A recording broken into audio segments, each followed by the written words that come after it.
Will the law student interns please be seated?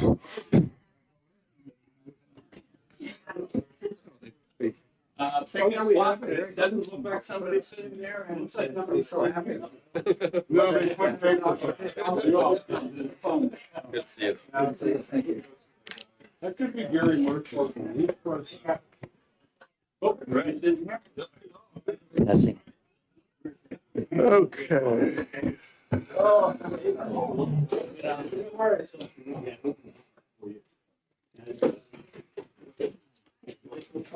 Makes me happy. Oh, there it is. I have.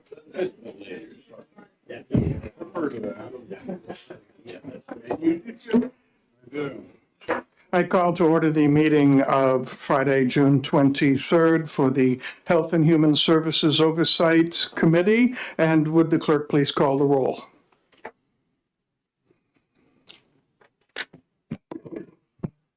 Representative Pearson. Here.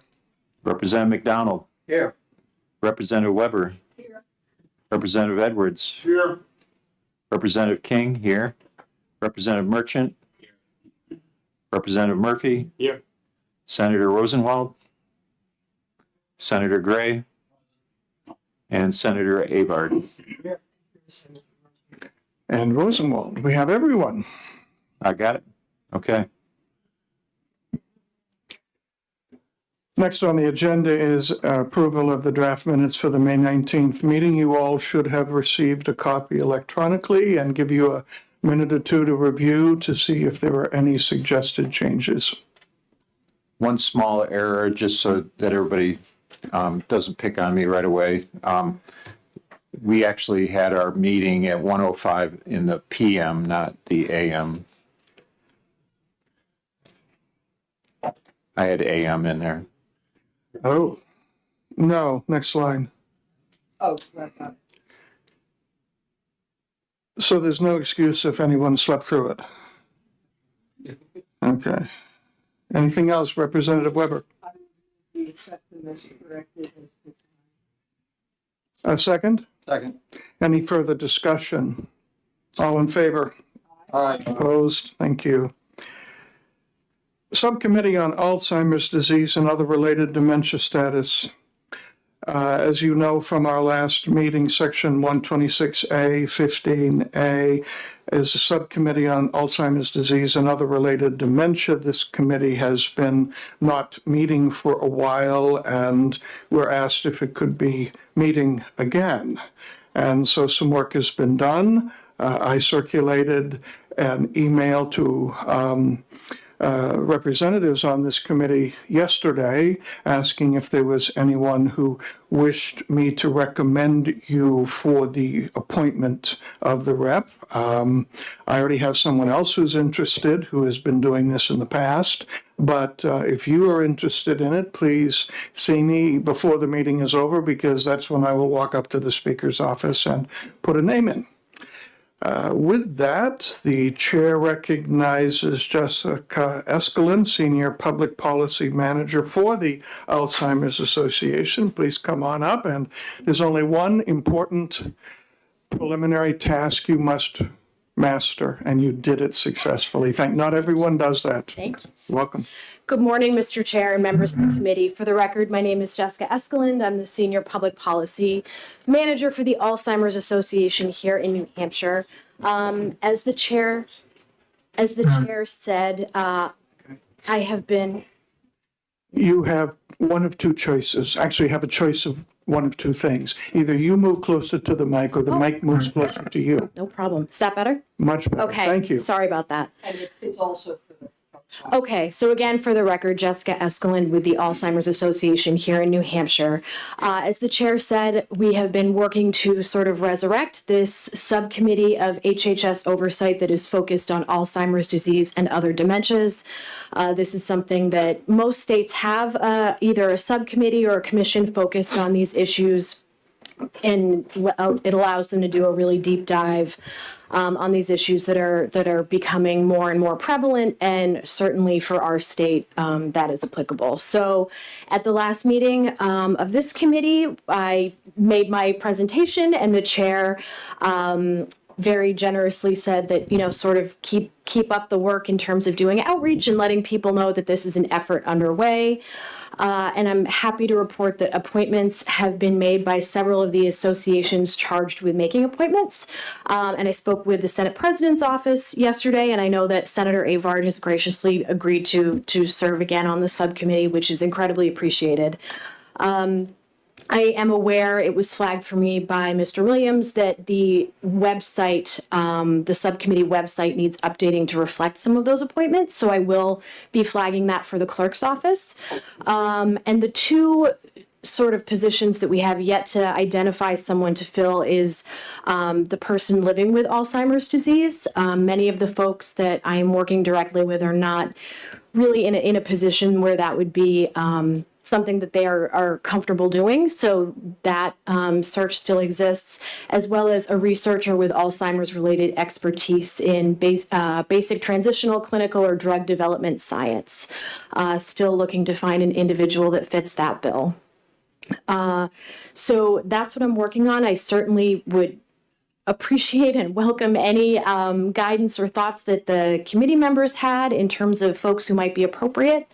But that is where things stand right now. So the hope is that we get those final appointments made, and would work with Senator Avard to find a time to get this back up and running. Any questions? Give you a few minutes to read through the materials we were given.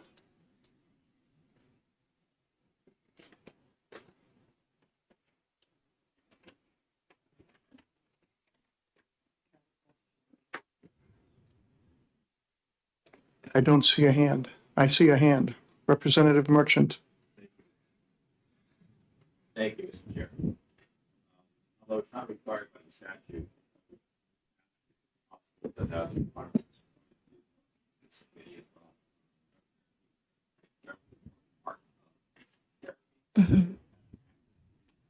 Drugs and everything.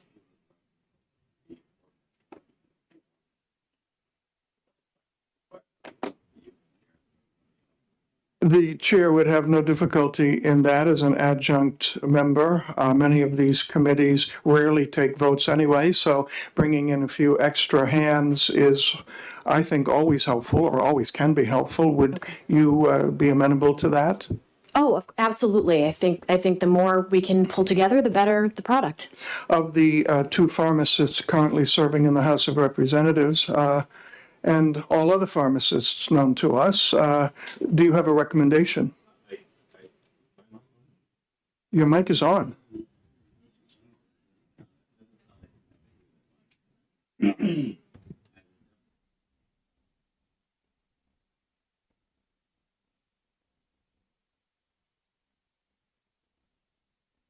And I will give you leave to do that, and just loop me back in as you make that known to Ms.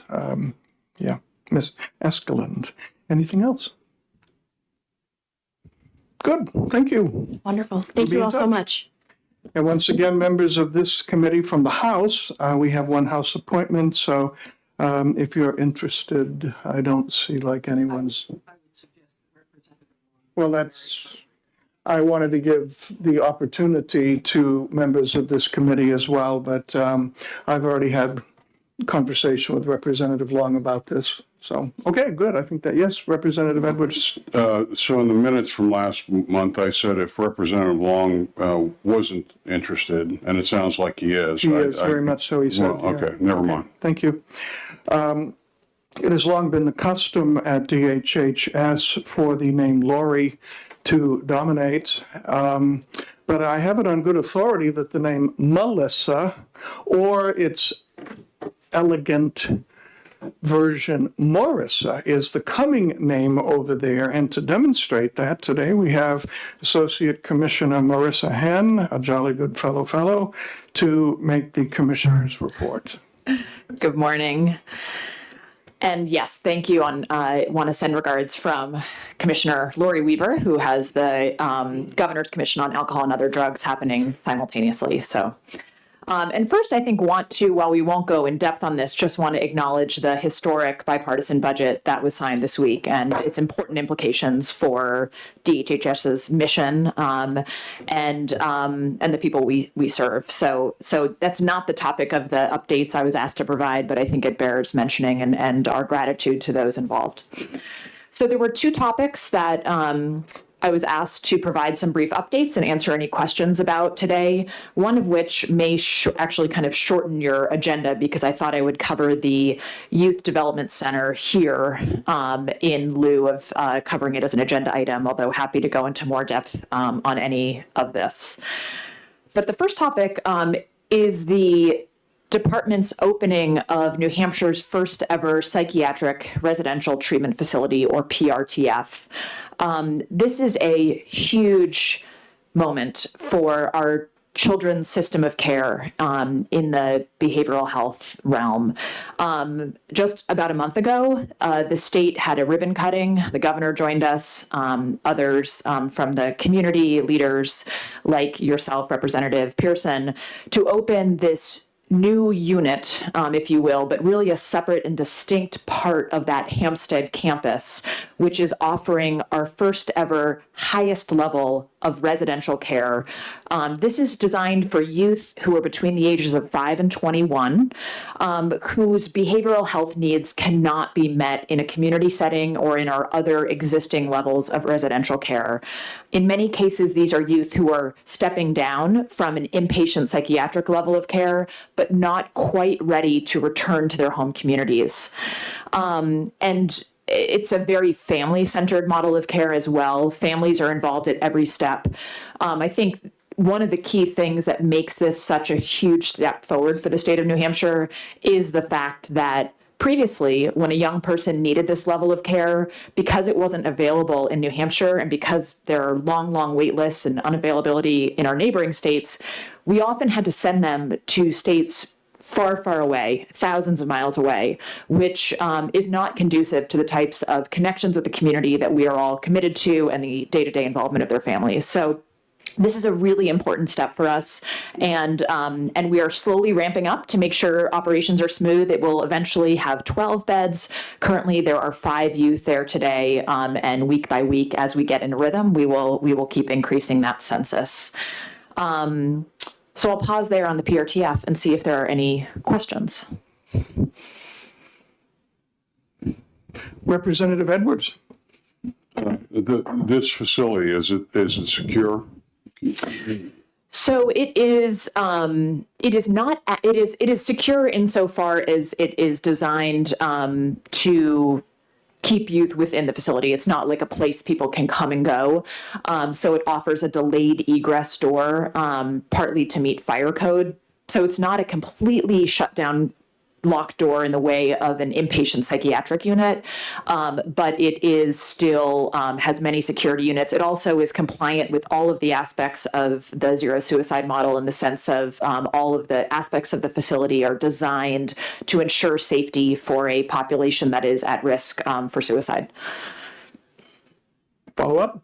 Thank you. So what I think I'm hearing in that is the patient cannot leave without being permitted to leave, that the doors are locked unless there's an emergency like a fire.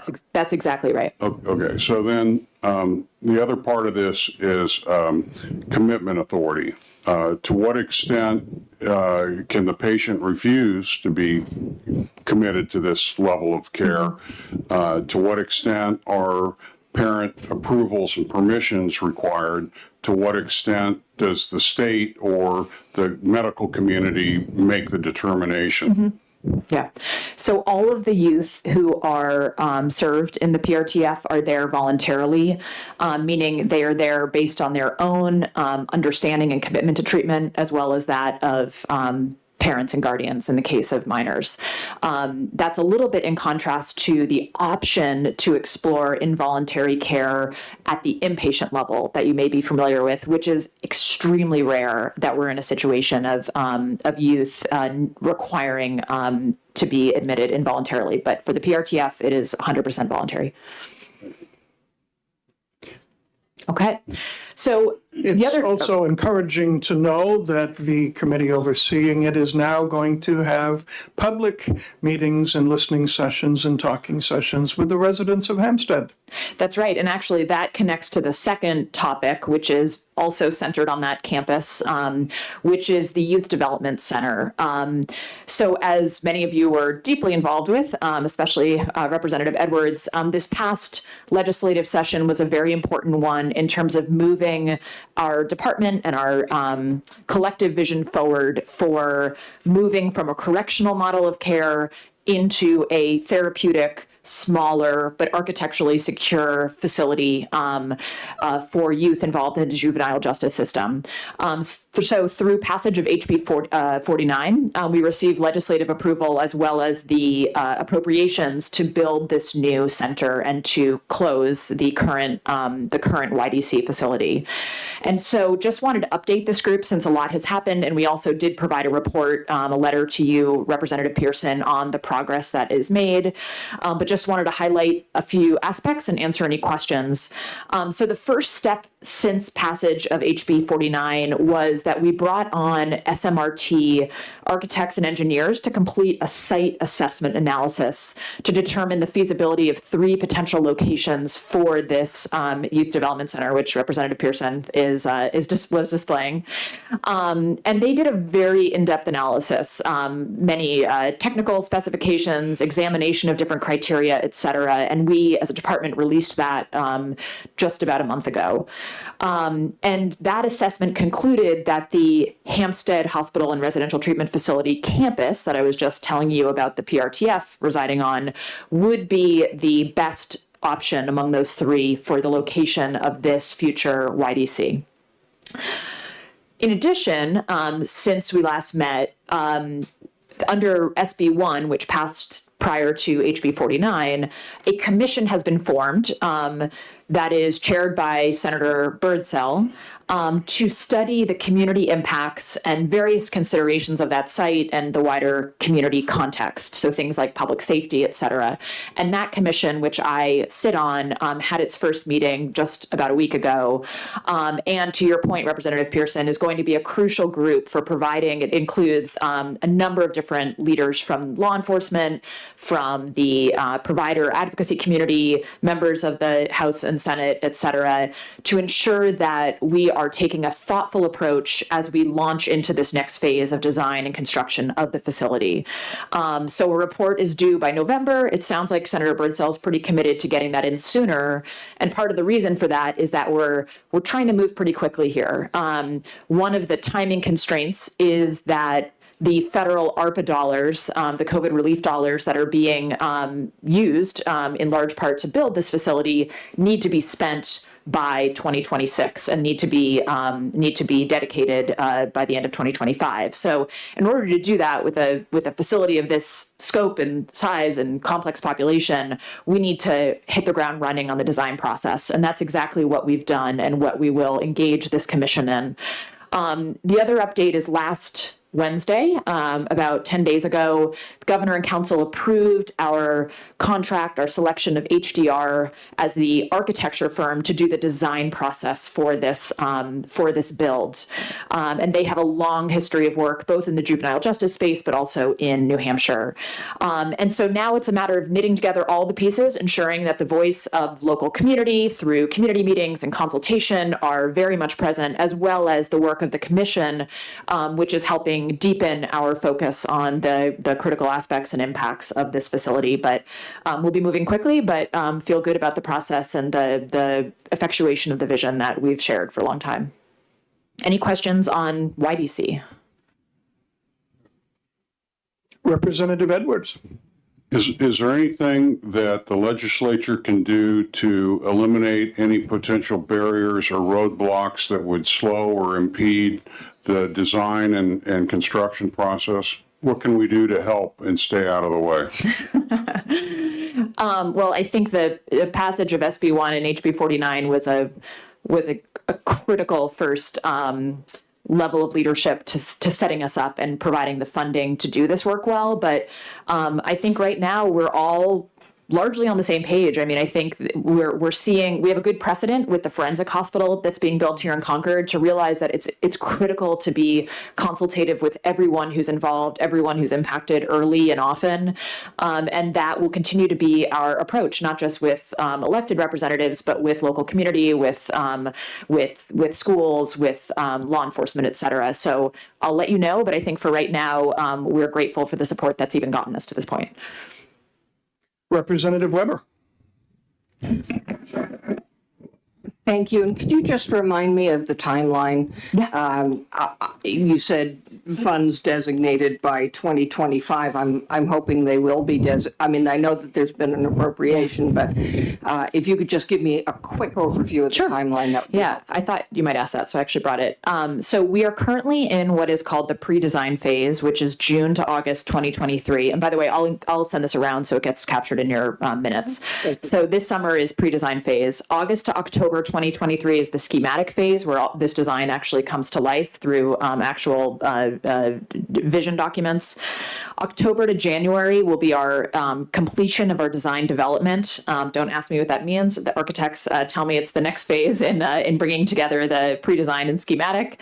And then we go on, and I should mention, by the way, that this is not reliant on my expertise as an engineer, which are non-existent. We are working with the Division of Public Works and DAS to oversee all the different aspects of this design and build. So January to May is when the construction preparation process begins. That's when we will be we'll do a competitive procurement for a contractor to actually build the facility. We'll be doing all the necessary checks and civil engineering and so forth to prepare for construction next January through May. We expect to bring a proposed contract to Governor and Council next summer. And have a notice to proceed immediately thereafter. So essentially that would set us up to begin construction next fall and be halfway done, hopefully by early 2025, fully completed by the end of 2025. So that's that. You sort of see where the federal COVID money deadlines fit into that. It sets us up to be able to be clear about how we're dedicating them and then actually expend the dollars by the deadline, which is end of 2026. So our hope is to be completed by November 2025 and begin moving in youth at the end of 2025, giving us a little bit more time to do all the bookkeeping and ensure all payments are made within that federal deadline. Does that help? Yes, thank you very much. Although the federal deadlines are really important, I'm much more interested in when it's going to be open and receiving the youth who need the treatment. Exactly. Senator Rosenwald. Thank you. Thank you, Mr. Chair. So we appropriated a little under $22 million. House Bill 2 made a further restriction on those funds and said it really had to only be ARPA funds. Is that amount of money going to be all that is needed for that project? Because there's no opportunity at this point for any other funds. Yeah. My understanding is that based on our current estimates, we have updated with DAS per the changes in supply chain and labor, that we are in good shape with that amount. Representative Edwards. Okay, so I am interested in the money part as well. When we're talking about federal money, oftentimes they use the end of a year as 30 September. And it sounded to me like in your use of the phrase end of a year, you're talking about the end of December. So are you, I assume you all are paying attention to if there's any sort of fiscal year deadlines that come before the end of a calendar year. Yes, we definitely are. And I don't want to speak incorrectly, but I will assure you that our finance team does have the dates correct. So, but good point. Okay.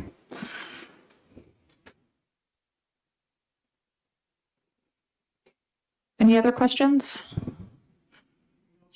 Anything else from the Commissioner's office? No. thanks for your time. Good, thank you, Dr. Han, appreciate.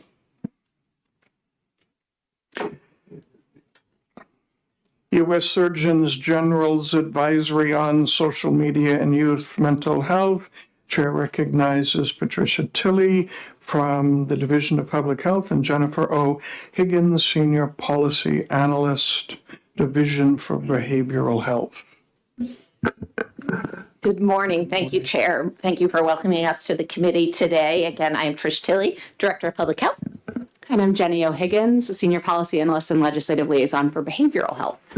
So thank you. Good morning. Thanks again for this opportunity. Jenny and I have put together a few slides in a slide deck that you have in front of you to address the growing concerns that we all share around social media and mental health. I especially want to thank Representative Edwards, who has been interested in this issue for quite some time, and he has urged the department to take action in this space.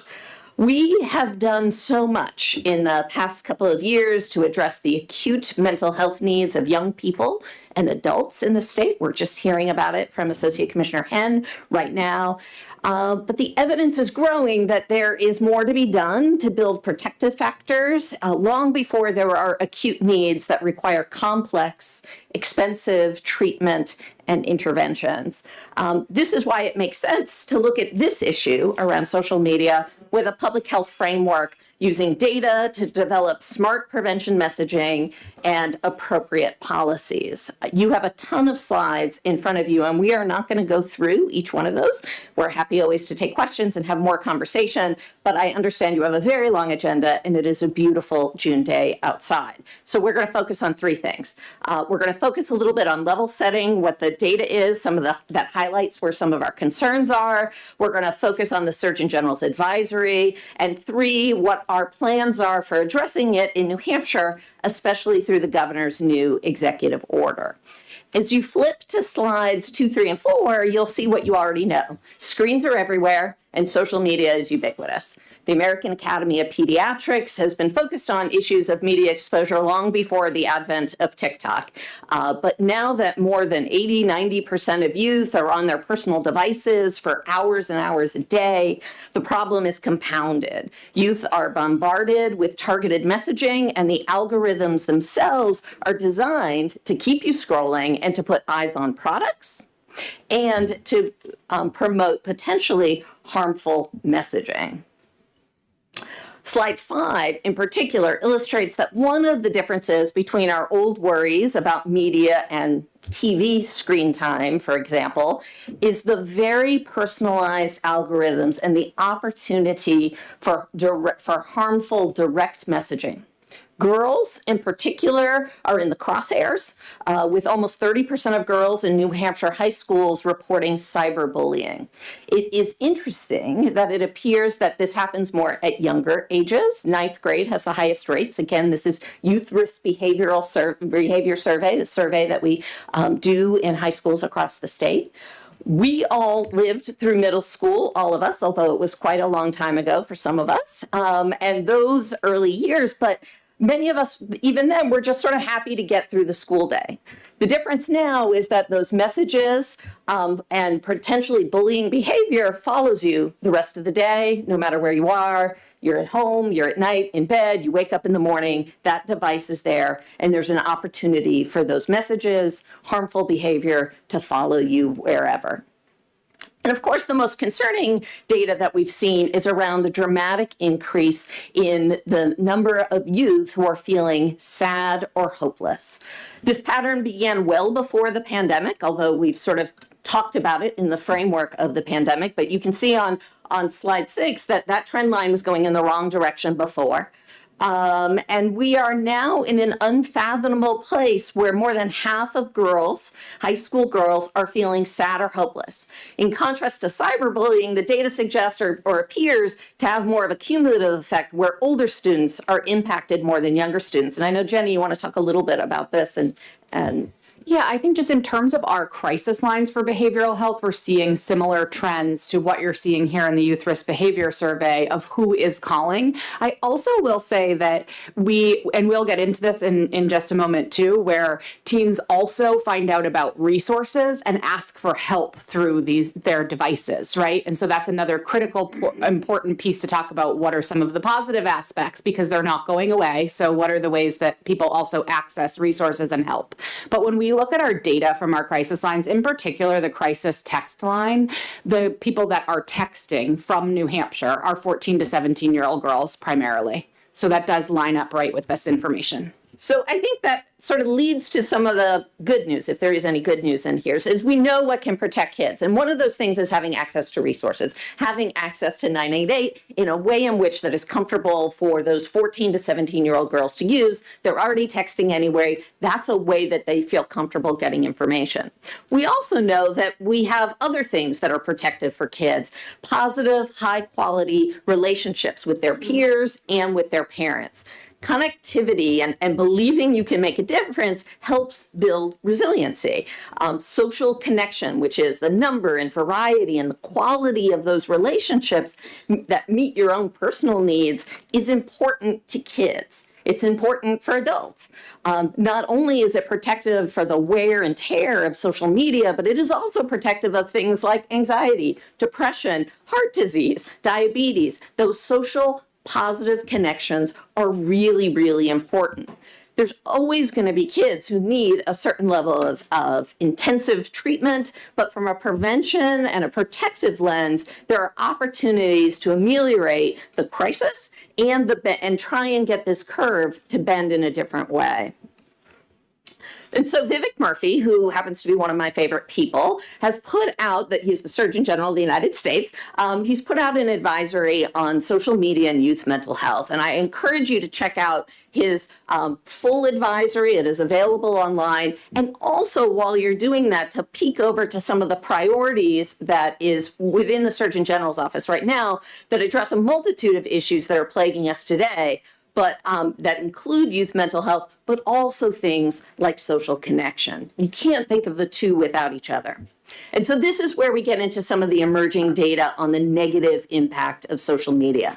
One of the unique aspects of social media is the pervasive way it promotes comparison to social groups and networks.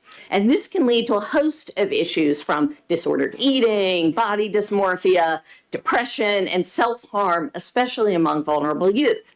You know, there's a quote, comparison is the thief of joy. I think Mark Twain said death of joy. I am sure that is attributed to a number of dead white men from a number of folks, but we understand that that comparison leads to some of these issues.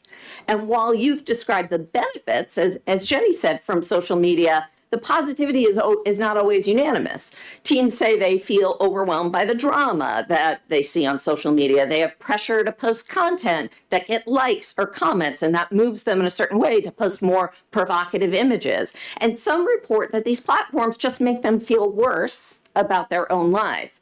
And while we have some data and studies to inform us and to inform the Surgeon General, I know in particular that Jenny is a huge advocate in this space for ensuring that we better understand from youth themselves what it means to them to have this little device in their hand that gives them pings of joy, but also opens up to other impacts.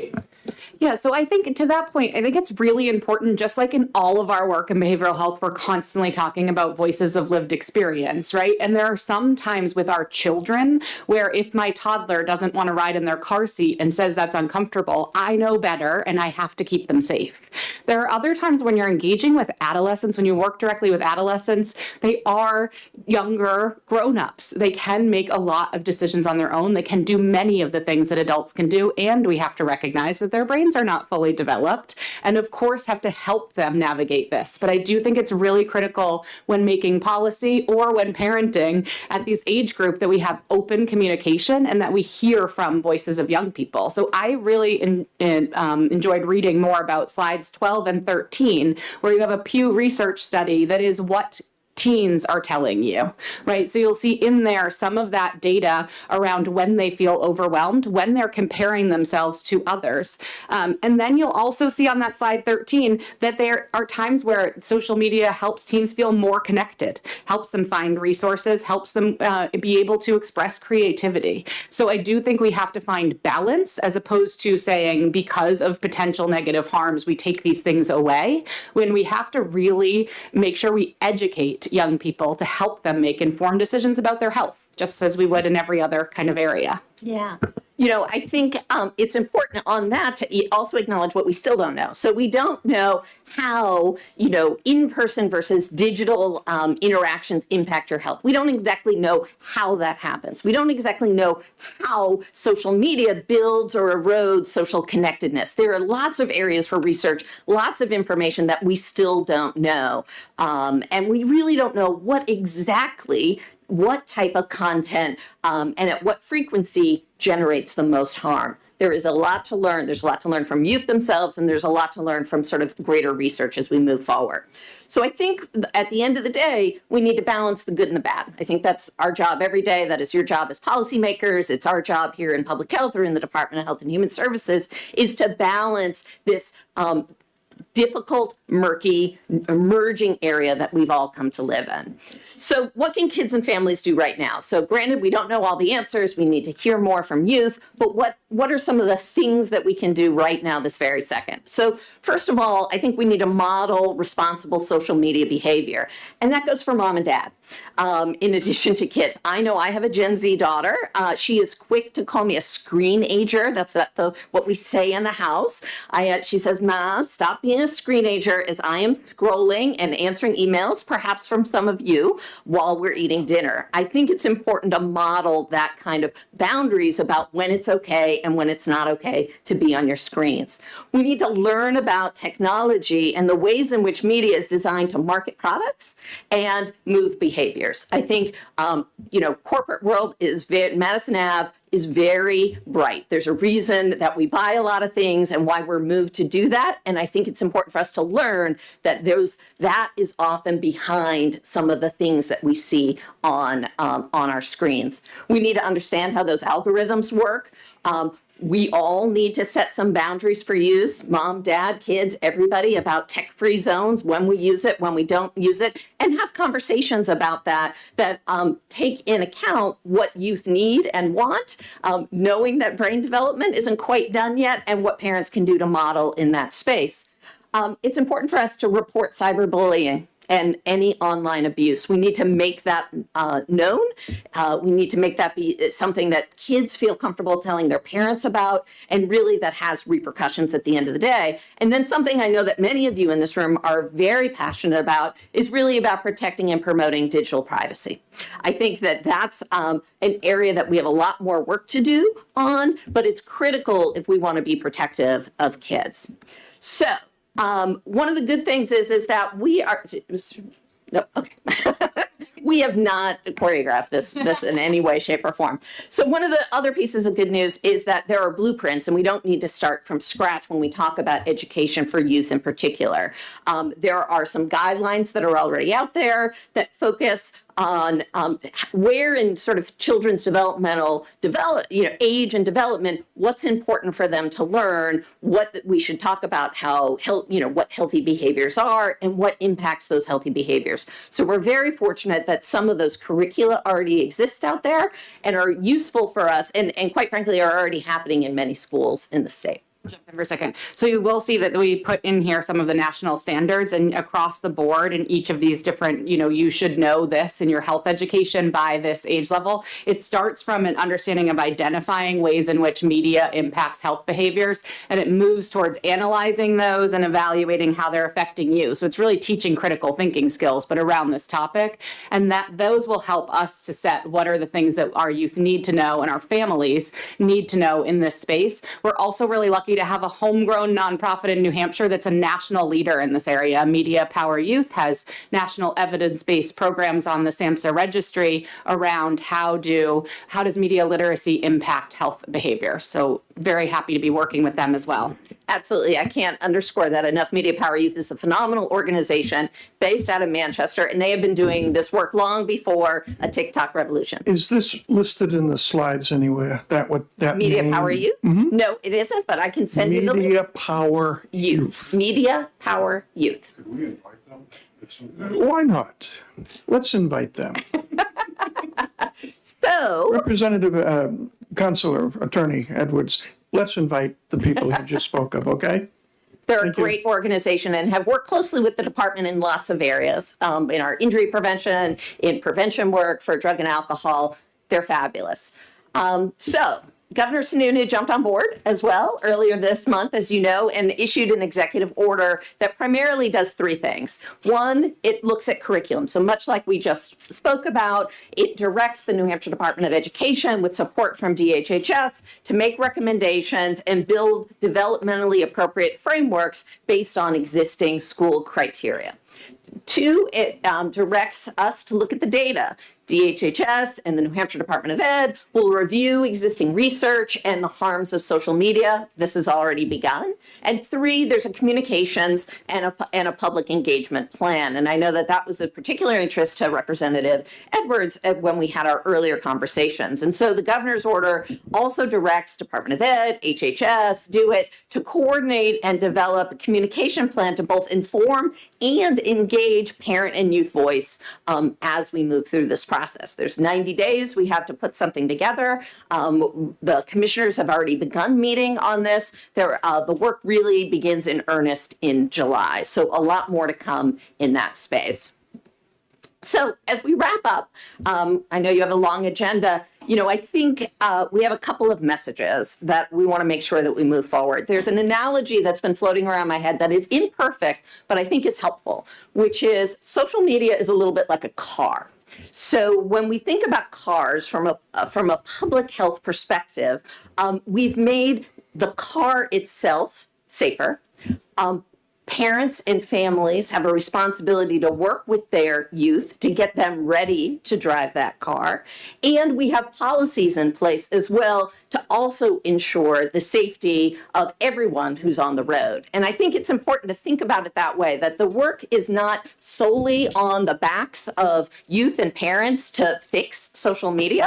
There's a part to play around education, guidance, boundaries, but there's other work that can also be done not only here in New Hampshire, but elsewhere to make sure that the product itself is safer, as well as to ensure that we're all safe when we get on the road or scroll through that screen. And I know that Jenny probably has a couple other takeaways that she wants to leave you with. Yeah, I think it is just we are thinking about sort of that awareness through that public information campaign as part of the executive order. We're thinking about that education and mentioning that we already have some curriculum and some national standards. And I think the piece around policy that, you know, for you all to be thinking a lot about is around transparency and algorithm accountability to the platforms and around online safety measures that can include things like content filtering, measures to protect and prevent grooming, and reporting mechanisms for inappropriate content, right? There's certain specific things that do have to do with policy. And if we have sort of that multi-tiered approach where we have awareness and we have education and we have good policy,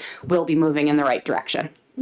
So I would just end by saying, it's all about connections. That's what families and youth can do right now, is build those positive social connections. I think there's some things, again, at a policy level that is going to emerge over time, and making sure that we've got great education. So that's it from us. We're happy to answer anything or engage. Representative Edwards. Thank you, Mr. Chair. There's as I go through this presentation, I got 7 points I think I'd like to make, and that our time has been mentioned a few times, so maybe some of these can just be statements from me as opposed to questions. Go ahead. Okay, on page 14, on what we still don't know, one of the things that I think is just screaming to be added to what we don't know is the correlation between the depression and sadness that's being triggered by social media and substance misuse. Because I suspect that there's probably an extremely strong correlation to substance misuse. And if we want to have fewer people abusing drugs, that this is actually a key component of a state strategy. That's just my thought there. Going on to page 19 on the executive order. Some of this is outside of your scope, and maybe Mr. Williams and I could talk about it later, but from reading these things, these feel like all elements of existing law that the governor has put into an executive order. In other words, he's not doing anything here to make new law, that he's got the legal framework to do all of this. That's your understanding? That's my understanding. Okay. So, so that opens up a few other questions, because we know that other states are moving to regulate social media. I think Utah, Louisiana are a couple. So I would want to start having the dialogue about what is outside of this executive order that the governor's office would like the legislature to begin to consider. And again, that's not your role, but do you know who in his office has point on this issue? Believe it's Adam, but we'll find out. Okay, thank you. I'd like to have that conversation. And then on the final thoughts, I don't want the boys to be overlooked. I mean, I don't think you said that, but you spoke twice about the importance of taking care of our young girls in this issue. You didn't mention boys. I'm sure that was just an oversight. So I just want to make sure we don't overlook the boys. On your second bullet, it says refrain from fear-based narratives. And I would say I would want our narratives to be reality-based. If there's stuff we need to be afraid of, let's not be tiptoeing around it. Let's go ahead, and if there's something to fear, let's be honest with people. I don't want this to become too sugar-coated. And then the youth and parents should not bear all of the responsibility in making online spaces safer. That sort of opens up the question of, what does that mean? Who else needs to be involved? How do we come up with a comprehensive strategy of involving all of the people that should be bearing responsibility? So those are kind of my comments that I just would like to get into the record, and maybe I can work with Representative King to get that into the minutes. But is there any of that you want to respond to? First of all, we're very concerned about boys as well as girls, so thank you for, but we are particularly, and what we wanted to highlight is that there are disparate outcomes, that we have, girls are experiencing things differently than boys. That's not to say that boys aren't also experiencing those things. So just for clarity around that. And then at the end, I think our idea about who bears responsibility, that really is an open question to everyone in this room and society as a whole, but really to everyone, that what we would suggest in the department, that this isn't a problem that can be solved simply on the backs of parents and kids. That this is much bigger, and it is social media is a designed product. And so much like my car analogy, again, imperfect, there are pieces where policy, where products need to be safer, where we need to ensure that kids are using them also appropriately. So additionally, it is that what we were thinking there is that the social media platforms themselves bear some responsibility to making their products safe, and we bear some responsibility to having good policy in place that ensures safety, including some of those accountability, transparency, and safety measures that I was talking about earlier. So that's why I mean, yes, youth and families, but they can't sort of do it alone. It has to be a multi-pronged approach. And then just to respond to the piece about the reality-based versus fear-based narratives, the reason to include refraining from fear-based narratives is specific research about how youth respond to fear-based narratives, and especially because that frontal lobe is not fully developed, fear-based narratives just don't work for youth. So that was more specific than sort of broad-based. It's not at all that we wouldn't want it to be reality-based. We just want to make sure that any education that we're providing will actually be received and retained by young people. My fear would be that while it is true we have to involve more people than parents and kids, my fear would be we overshoot it and the government so clamps down on things that they're controlling. And there is that fine balance that only exists in theory, but we have to strive for. Representative Murphy. Thank you. A comment and then a question. You know, on page 4, I'm just curious because you talk about high school students that spend 3 more hours. That's a big number in the high 70s for every subcategory that's mentioned there. But as I watch my grandchildren on their iPads, a lot of their time is spent doing research, homework, looking at the Bruins highlights the next morning, et cetera. So I'm kind of curious as well as to what is the absolute number of hours that we are aware of that, you know, kids at that level are spending time on the TikToks and the social media and the bullying and stuff like that. So that's one question. But my other one is, I feel like we're at the beginning of a problem that we've identified and also now are looking for the research, the understanding of it. I mean, I was listening to a podcast about the dopamine receptors and the levels in these young kids' brains and how it affects their use or non-use of, iPads. So my question is, do we have either nationally or locally a group or a definitive strategic plan moving forward as to how to address this? Or are we just, first, are we at a stage of identifying right now and we don't have a really strategic plan going forward? And should we? I think on the first one, I'll just jump in around the sort of number of hours or what they're doing on there. I think that's a really important point, is that while there are some pieces where we just don't want them to be youth to be on screens all the time, it is actually less about number of hours and more about what they're doing on there, right? So it is, we do know that there are lots of learning games for young people. There are lots of ways they're healthy connections to their friends and peers. And that's all really important to keep in mind, and part of the educational piece and part of the safety measures piece to put into place is around content, as opposed to just, is there a right number of hours? Also, just like everything else, it's very different person to person, right? And so there are ways that our schools are communicating with parents and with youth through social media. Our clubs, our sports teams are also using these platforms to communicate. So there's a lot of engagement going on that's about being a part of a team or about being, a part of 4-H or all these different sort of things that happen on social media, or to your point, are doing homework, engaging with teachers, things like that, that may not necessarily all be detrimental to their health. So this is a complex balance.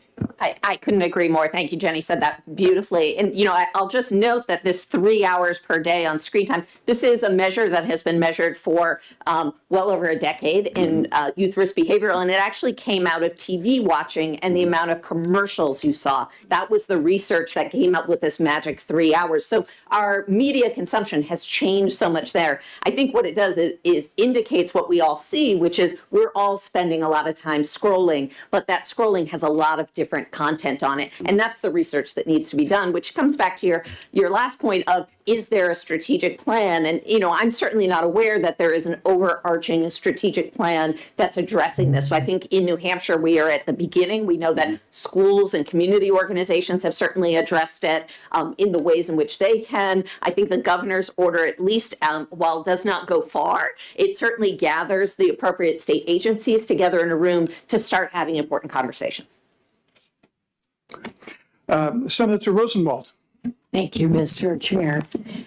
I'm glad you brought up the fact that kids are doing other things on their screens. That's how they're watching television. And they're exposed to a lot of popular culture that isn't social media, through television, through movies. And I don't feel like I could make a determination that social media is good or bad, but I don't think, I think your data doesn't show here that it's harming kids. In fact, it seems to show the opposite. On slides 12 and 13, the positive kids are reporting are like twice as high as the negative. So I kind of wonder if we're focusing just on social media, we're leaving out video games, which are bigger than movies. We're leaving out television, we're leaving out movies, and maybe we're narrowing our focus. Yeah. and we're going to miss the point entirely. So I don't think your data shows what you've been trying to suggest. I just want those two slides that are youth voice and their perception of whether it's positive or negative influence on them, which I think is really critical for us to consider. There is data that is in here as well to suggest that there's negative impact on young people's mental health. And so it's a balance of finding what are the positives and what are the negatives, and including that youth voice in that as well.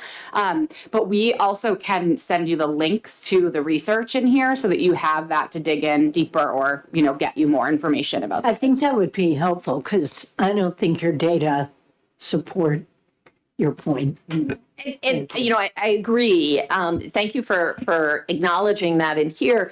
I think this is also a place where the data has to catch up. So, we have to have ways in which to collect that data, get that data, analyze it. There have been, Jenny has noted, there are a number of reports that the Department of Justice has already put together in preparation for this executive order for the work there that really looks at specific harms, but these are individual studies. I think we need to go through those and better understand how applicable or how broad ranging those may be. We don't have the tools right now. For example, in YRBS, we don't have the questions in we can't go back to 2021 and rejigger those questions to get at some of the things that I think we all want to know. I think also ultimately the Surgeon General's report said we don't have enough evidence to conclude that this is safe for children, right? And so your point taken that we're both saying there's potential harms and there's potential benefits, and our approach is going to have to take into consideration all of that complexity. Mm-hmm. Representative King. Thank you, Mr. Chairman, and thank you for taking my somewhat lengthy question or lead into the question anyway. But I want to compliment you on a very well done presentation, and I realize this is just the identification stage, but this has prompted a lot of brainstorming in my own head. And I think you made a great point about how we used to leave school and school was left behind. Now it's continually in the child's life. And I do believe that this really does point to where we're seeing a lot of problems. And I hear more bullying in the schools from kids that I'm connected to. And I'm hearing where conflict resolution is a problem. And this study definitely shows where this is a problem. Some people in my community of Milford, Sauhegan Valley area are trying to figure out how to help kids in this area. And I'm really excited to see that you have a curriculum that's part of what I believe is going to come out of this in the future. And so my question is kind of in line with what Representative Edwards said earlier is how can we become a part of the solution? Thank you. Yeah. Well, I think it's for all of us, it's continuing our own education on these topics, right? So as this curriculum develops, it's something where when I talked to Media Power Youth, I said, I need to go through all these classes. Basically, all the different programs that you have for young people, I gotta go through them too, right? So I think this is going to be just a learning curve for all of us together, and that we need to continue to involve young voices in every one of those conversations. So when we build curriculum without young people, then we build something where they may reflect on it and say, I would never do that, right? So we may say, let's practice how we're going to say no to our friend during peer pressure or something like this. And they say, I would never do it like that, but I might do it these 4 other ways. So when we write curriculum with them, we make something that works. And I think that's going to be a really critical piece of what we move forward with as well. Representative McDonald. Thank you, Mr. Chairman. And again, I want to compliment you on this also. It's a lot of good information in here. And you give us a good breakdown on information about, gender, grade in school, race, ethnicity. I was wondering about other demographic factors like socioeconomic status, if we have data breakdowns along those lines also, and perhaps other demographic breakdowns. Sure. So thank you for that question. So we have some other ways we can break. This is the data in the beginning, in particular, the New Hampshire Youth Risk Behavioral Survey, YRBS. We can cut that in several ways. We can do perhaps less around socioeconomic, because again, it's a child's report, but there are other demographics. For example, children who identify as LGBTQ+. We know that they are certainly experiencing mental health crises right now as well. So we have that information. Again, race, ethnicity, and age is probably the most standard way to look at that right now, especially when we're thinking about curricula in the school and ensuring that we're getting the right curricula at the right developmental level at the right ages. But there are some other ways. Data, some of the smaller studies, as I mentioned to Senator Rosenwald, again, are limited, but we have to be able to use these broader survey-based where we have larger groups of individuals. There's a lot more work that really needs to be done. Is there anything you would add? Okay. Thank you. Follow up.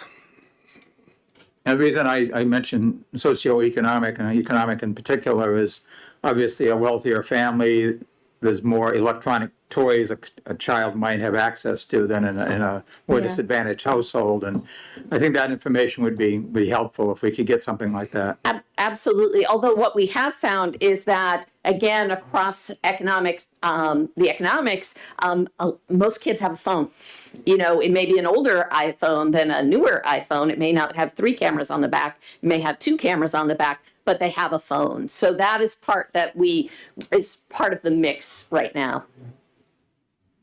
Representative Weber.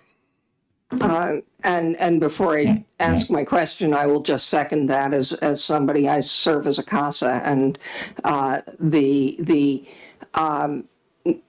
arrangements that people make, that parents make, so that they have phones and their kids have phones, occupy a great deal of their daily lives, and are absolutely core and central to their daily lives. I guess I want to reiterate the thing that I think several of us have already begun to put into the conversation, which is a reminder directly to you, because we've talked about it in terms of the governor's office and other ways. I so applaud the fact that there's a lot in here that are non-legislative solutions and non-legislative action, because the first thing I think when somebody proposes a bill is there a way to do this without making it into a law?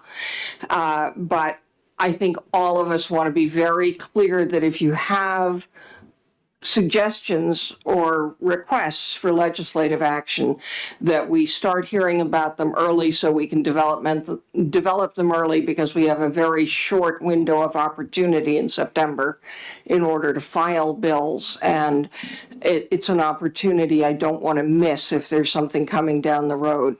So I just want to add my voice to that as a please think about it proactively and early, and let us know, because as a legislature, we also want to help be part of that solution.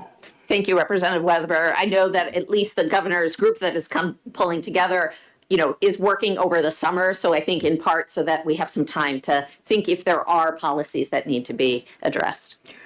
The chair has a question. Is there a group that has come together, say, either in a middle school or a high school, of a group of students who say, we've had enough of this, and they come together as perhaps a 12-step group holding each other accountable, or a group that understands and digs deeper into what you presented so they can be peer informing, sort of like a hit squad on this?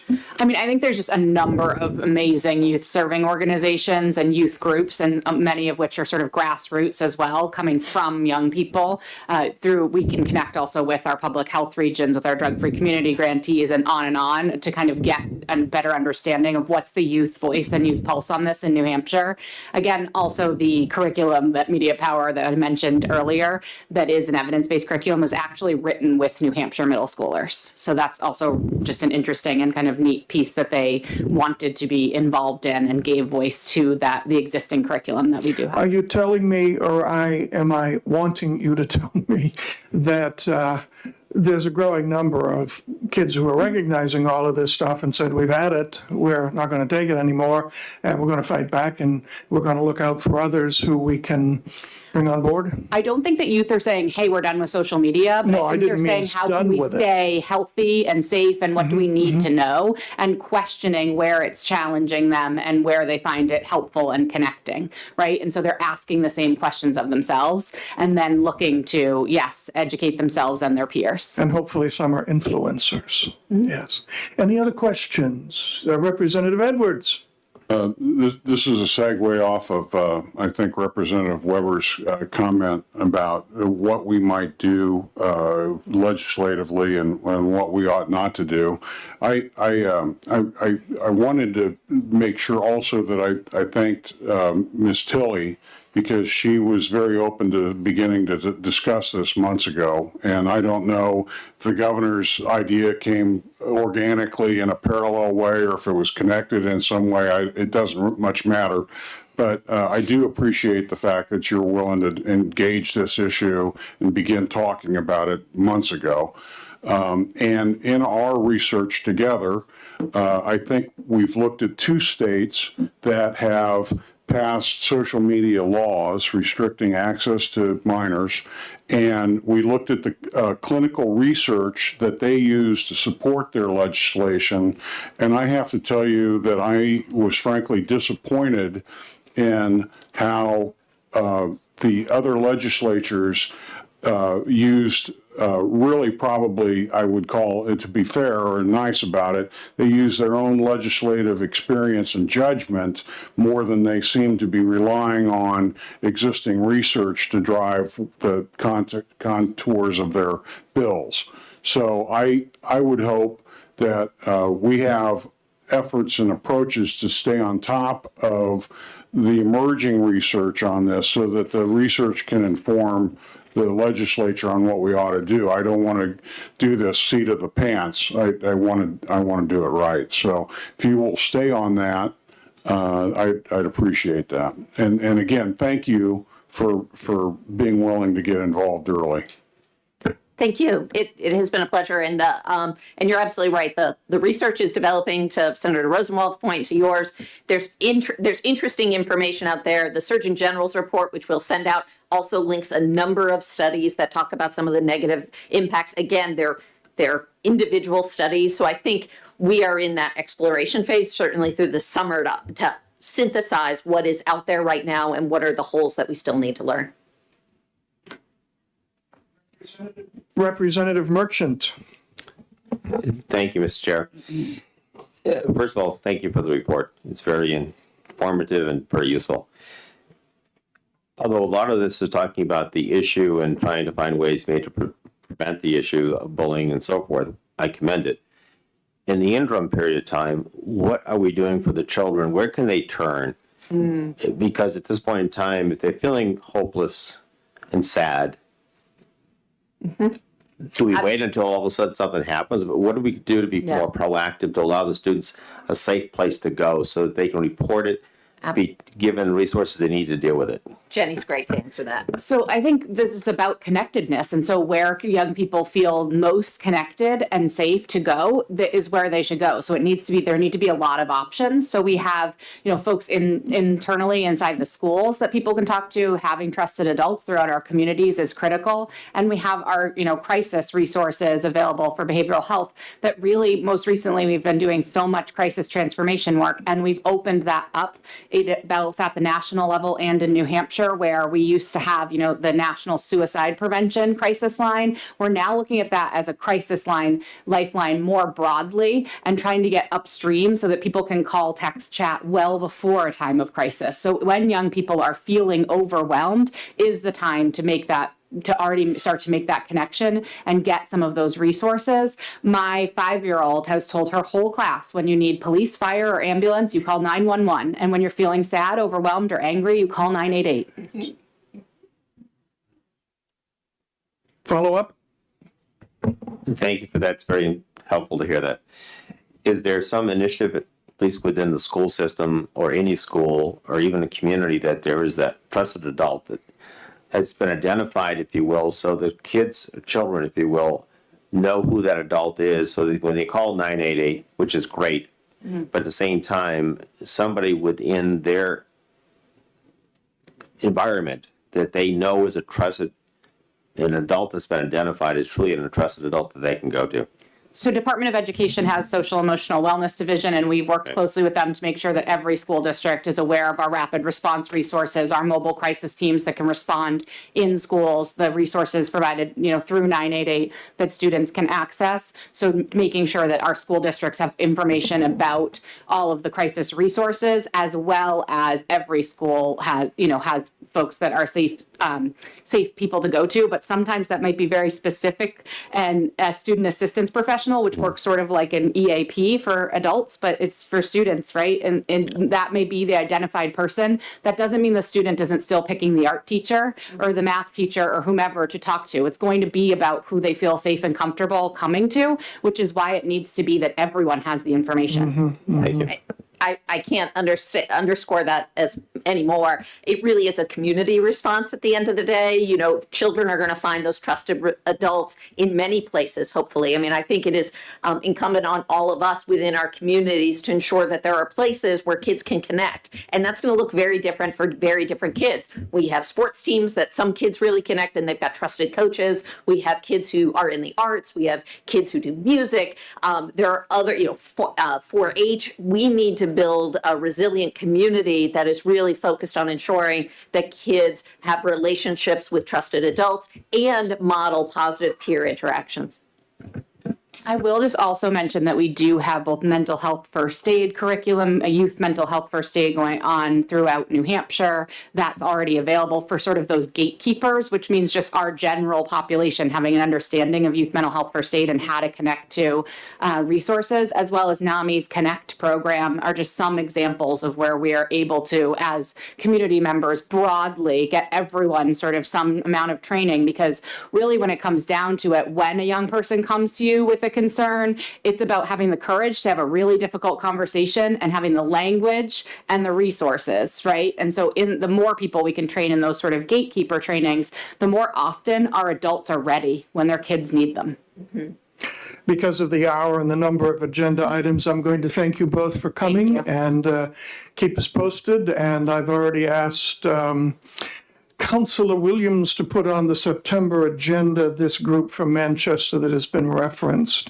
Chair now recognizes Courtney Keene and Rhonda Siegel for the newborn screening annual report.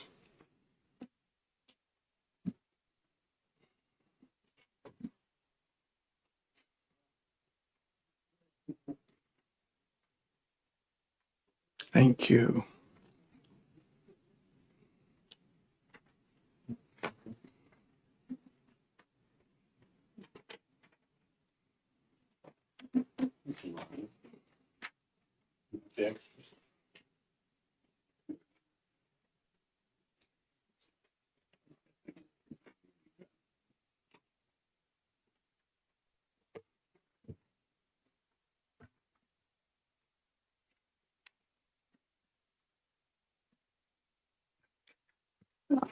Good morning, Chair Pearson and members of the DHHS Oversight Committee.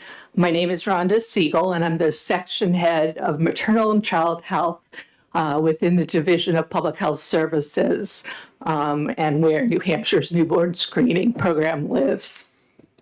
Good morning. I'm Courtney Keene. I'm the administrator for the newborn screening program within maternal and child health.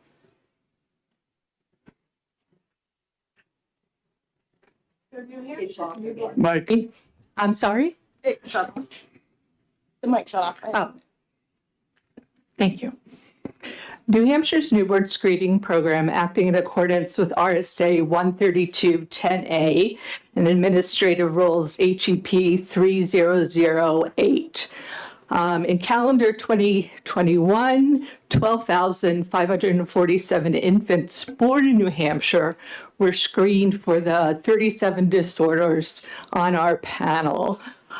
This represents 99% of the births.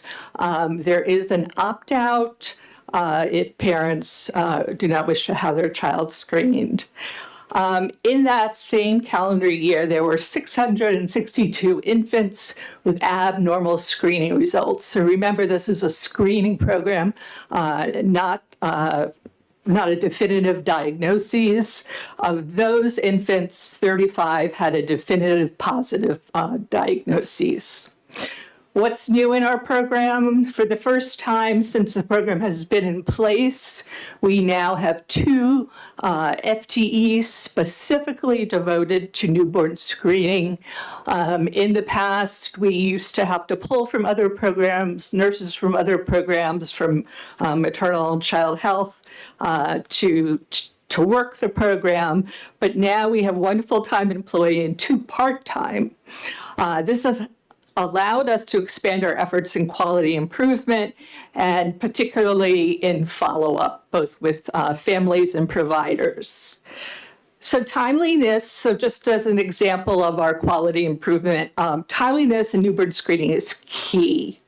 Birthing hospitals pay per filter paper, although Medicaid does pay a certain percentage of that, and an unsatisfactory specimen requires a delayed time, requires an infant to come back and be rescreened again, and it also costs the birthing hospital another filter paper. So we are working on unsatisfactory specimens as part of our quality improvement. And in calendar year 2021, the estimated monetary figure for unsatisfactory specimens was $32,996. There are many reasons for unsatisfactory specimens. There's too much blood, too little blood, timing, it's not dry, etc. So what our quality improvement staff has done and has worked with birthing hospitals directly to reduce these unsatisfactory specimens. On a quarterly basis, New Hampshire's newborn screening program reflects back to the birthing hospitals and birthing centers their quality improvement data, including unsatisfactory specimens, time of blood draw, time to get to the laboratory, etc. So as I said, I am the section head of maternal and child health, but I'm also the co-chair of the Newborn Screening Advisory Committee, again regulated by that same law and administrative rules. We meet on a biannual basis to hear updates from the program, from our contracted laboratory, the New England screening program at UMass Medical School, our contracted metabolic specialist who's a physician at Boston Children's, and often from experts and families when we are considering another disorder to the screening panel. We consider new disorders when a disorder has been added to the National Panel of Disorders called the RUSP, as well as by families, often healthcare providers and other advocates. And we welcome all to the advisory committee. I'm going to go into a little bit about the program. So the two, as Rhonda mentioned, the two main goals of the program are quality improvement and follow-up. And with that being said, this past year, we applied for a first-time funding opportunity through HRSA. We received the award, and this grant will help support states' newborn screening programs specifically around quality improvement and follow-up. So what that means is that the program will continue to work with hospitals and providers to make sure that accurate information is put on the filter papers in order to reduce some of this unsatisfactory specimen, timeliness delays. And then it is also going to help with quality improvement. Ensure that hospitals work with the courier service to get the lab filter papers to the UMass Medical School for results. The second thing is follow-up, and this is really the focus of this grant, is to ensure, so we start off with a screening, right? Baby is screened, there's potential out of range. From there, we need to see if the baby was diagnosed with a disorder. From there, if the baby is diagnosed, the goal is to connect the family with other families and to connect the family with resources specific to their child's disorder. So we know these are rare disorders, right? So how can you connect the small number of kids with a group of families within New Hampshire for support? And also to provide them accurate resources, right? So there's lots of stuff out there, as we all know, but this is what the goal is to make sure that these families have accurate information and are able to connect with other families within the state of New Hampshire. The other thing that this grant will do is it will support new online ordering system. So for hospitals, instead of calling the program to request more filter papers, it will provide an online system so that they can just call in or go online and order their filter papers. It will also provide what is our current vendor is a newborn screening module. So within our data system, so that we can follow this child to make sure that it has received all of the necessary services that it needs. Any questions? Representative Weber. I'd just like to understand a little bit better about this issue of the availability, am I right? The availability of filter papers. And it sounded to me as I was listening like there were two possible places where things can go awry. One is having the filter paper available initially, and the other is taking the test in a timely manner and getting it to the lab in a timely manner. Is that correct? So I'd like to know a little bit more about where the bumps are in those roads. So we work with all of the birthing hospitals and routinely send them a large portion based on their numbers of filter papers. So there's no problem in that sense. The problem is really in timeliness, how fast it gets from, so take for a disorder like galactosemia, right? Where an infant can't absorb nutrients from formula from breast milk, right? So something fast needs to be done. That test needs to be done fast. And so it's timeliness. We have a courier that goes from every birthing hospital to our lab in Massachusetts. That has been over the last few years, sometimes great, sometimes not as great. So we can work on the timeline. That's actually something that the birthing hospitals have something to do with, but not necessarily, right? Timeliness. But when the specimen is taken, which should be between 24 to 48 hours after birth, how it's taken, hospitals have a huge impact on that. And that's, why sometimes unsatisfactory specimens happen because of a variety of different reasons. Overall, our hospitals are doing a great job of birthing hospitals, our birthing centers too. We actually work with the birthing centers to provide filter papers. So, so I would say that it's just a tweaking in the quality improvement, but there's no problem with availability of filter papers. What is your backup plan if and when UPS goes on strike? Excuse me? What is your backup plan if and when UPS goes on strike and cannot pick up?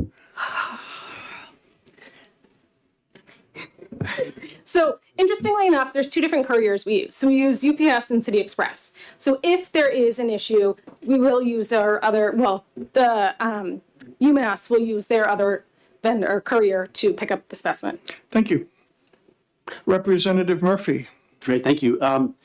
So I think you answered me the question. This is not a specimen taken at the time of birth, is it? It is. 24 to 48 hours after life. So it's not done at the time of birth. It can be done afterwards by a heel stick or something like that. Yes, correct. And where is the lab that it has to go to? How far? Where is it physically? Ooh. Who does this test? Worcester. So UMass Medical Center. Yes. There's no other in New England that has that capability?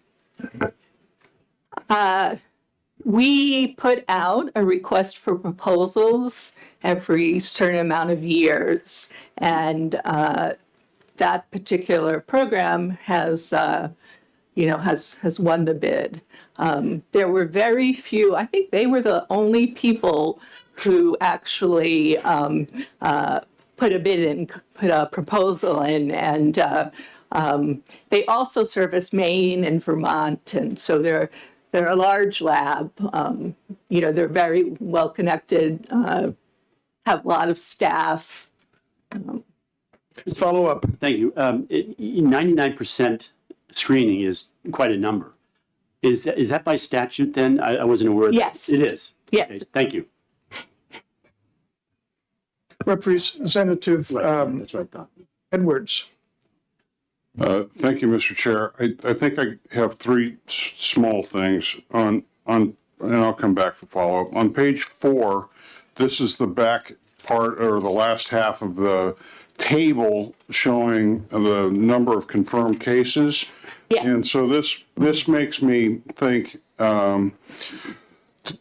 is this in a good enough database with other data sitting next to it so that it can be sorted and cross-referenced to things like ethnicity or other demographics and correlated into zip codes so that we understand where our health disparities are? Yes, so. Okay, that's good. Yeah, yes is the right answer. So on page 7, and that, follow up. Okay, page 7, there's that last paragraph there that starts from January 1. You compare raw data 226 to 252. Because we're simple people and we look at trends, you may want to put that in percentages so that we know what the trend is there. Thank you. And then one more, and this is the last one. Okay, and then maybe this is maybe for Dr. Murphy as much as you guys, but it sounds like there's a fairly sophisticated program to determine exactly what we test on these newborns. And I guess with our emphasis on lead testing at an early age, I don't know what the efficacy or potential would be of testing for lead here, because testing for lead at 6 months, I think, is in the statute. That seems to be administratively, logistically tougher for parents. I'm wondering if there's a possibility to throw into this mix the analysis of whether or not lead testing would be relevant. Your thoughts, Representative Murphy? I do not know how the lead would be affecting a newborn, because I don't know if it crosses the placental barrier. And would it be relevant or not at the time of birth or not? Would it be something that would have to be environmentally determined after the child is born for a period of time, and therefore the 6-month window? I don't know enough about it to comment on that, but I also don't know whether or not that the lead would actually cross, a placental barrier to affect a child at birth. So. Would anybody on the committee with an MD or DO be willing to research that? Absolutely. Thank you, sir. Yeah. I do not have either an MD or a DO, but I can tell you just a couple of things. One, the legislation is for testing for lead at 1 year, not at 6 months. And part of that is just behavioral as well. That's when your baby's out moving around and likely to touch stuff that has lead in it. The other point, we are doing some pilot work right now with some of our home visiting programs to start voluntarily testing lead among pregnant women. And to your point, we can get you the clinical information on there, but we're starting to understand that also, not only for their health and their infant's health, but also to be aware of whether or not that's a healthy home to begin with. So if a mother, even though she might not have the same negative health effects as a very small baby, if she's testing positive for lead, that's a reason to do some investigation into the home. Does it cross though? And it's completely voluntary. Any other questions? Senator Rosenwald. Just curious what your screening rate is for home births. 99% for all births in New Hampshire. 99. Is for all, so yeah, so I don't know, I would have to look into specifically for home births. Thank you. Because you're just reporting hospitals in this document. This is all births in New Hampshire. Okay. Representative Merchant? Thank you, Mr. Chair. Also, thank you for the report. I also want to congratulate the department. I looked at the numbers here on, I think it was on page, where was it? The growth you've seen, I think it was on page 6. Back in 2015, it was 78%. And you folks now getting to 96, almost 97%. Now I think according to the last one's 99%. So I want to congratulate you folks on that accomplishment. It's something to be pointed out. On page 8, one of the things we talked about is the short and long term. And it's one thing to identify a baby who has these abnormalities that need to be treated. But following them and being sure that they're getting the care and the treatments and so forth they need, I think is really critical. But at the same time, there's a phrase in here about sharing data. And I don't know whether that's going to require a legislative change to have data sharing so that you folks can accomplish that, because there's going to be some way to monitor those children over time to ensure that they're getting the treatment they need. That's probably going to require some sort of data sharing amongst different providers. Is there any barrier that legislatively we have to address to accomplish that? That's a great question. We began the process to amend the current rules to allow for confirmation of disorders from providers. And then there is the potential that we are going to develop, not the potential, there is the need at some point to do data sharing agreements with certain individuals. So, follow up. So to be clear, at this point in time, you don't think we need a legislative change to allow it to happen? We did change just change the administrative rules. So at this point, no, but we're always open. I mean, so one of the things that we look at when we want to add a disorder is, the availability of treatment, or is there treatment for, oftentimes for some of these disorders, there is no treatment, or, it doesn't matter at what time the treatment is provided. But they're costly. The disorders are very costly to the family. And so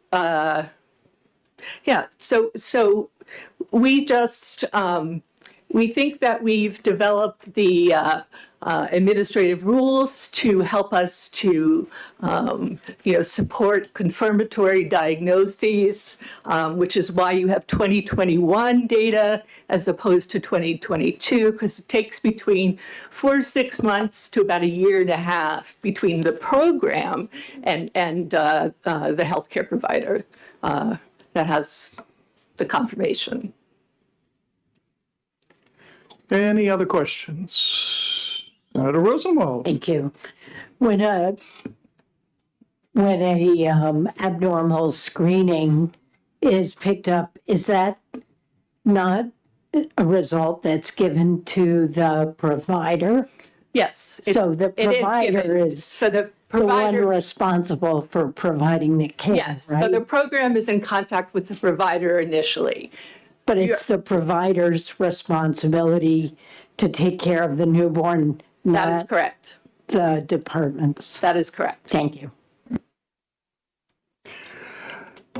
I was curious on page 2 about fees for the filter papers and so on, and I texted Ms. Minahan from the hospitals, and she reminded me that the Grade Committee of Health and Human Services and Elderly Affairs last term passed the bill to get the hospitals some reimbursement. So thank you for that reminder.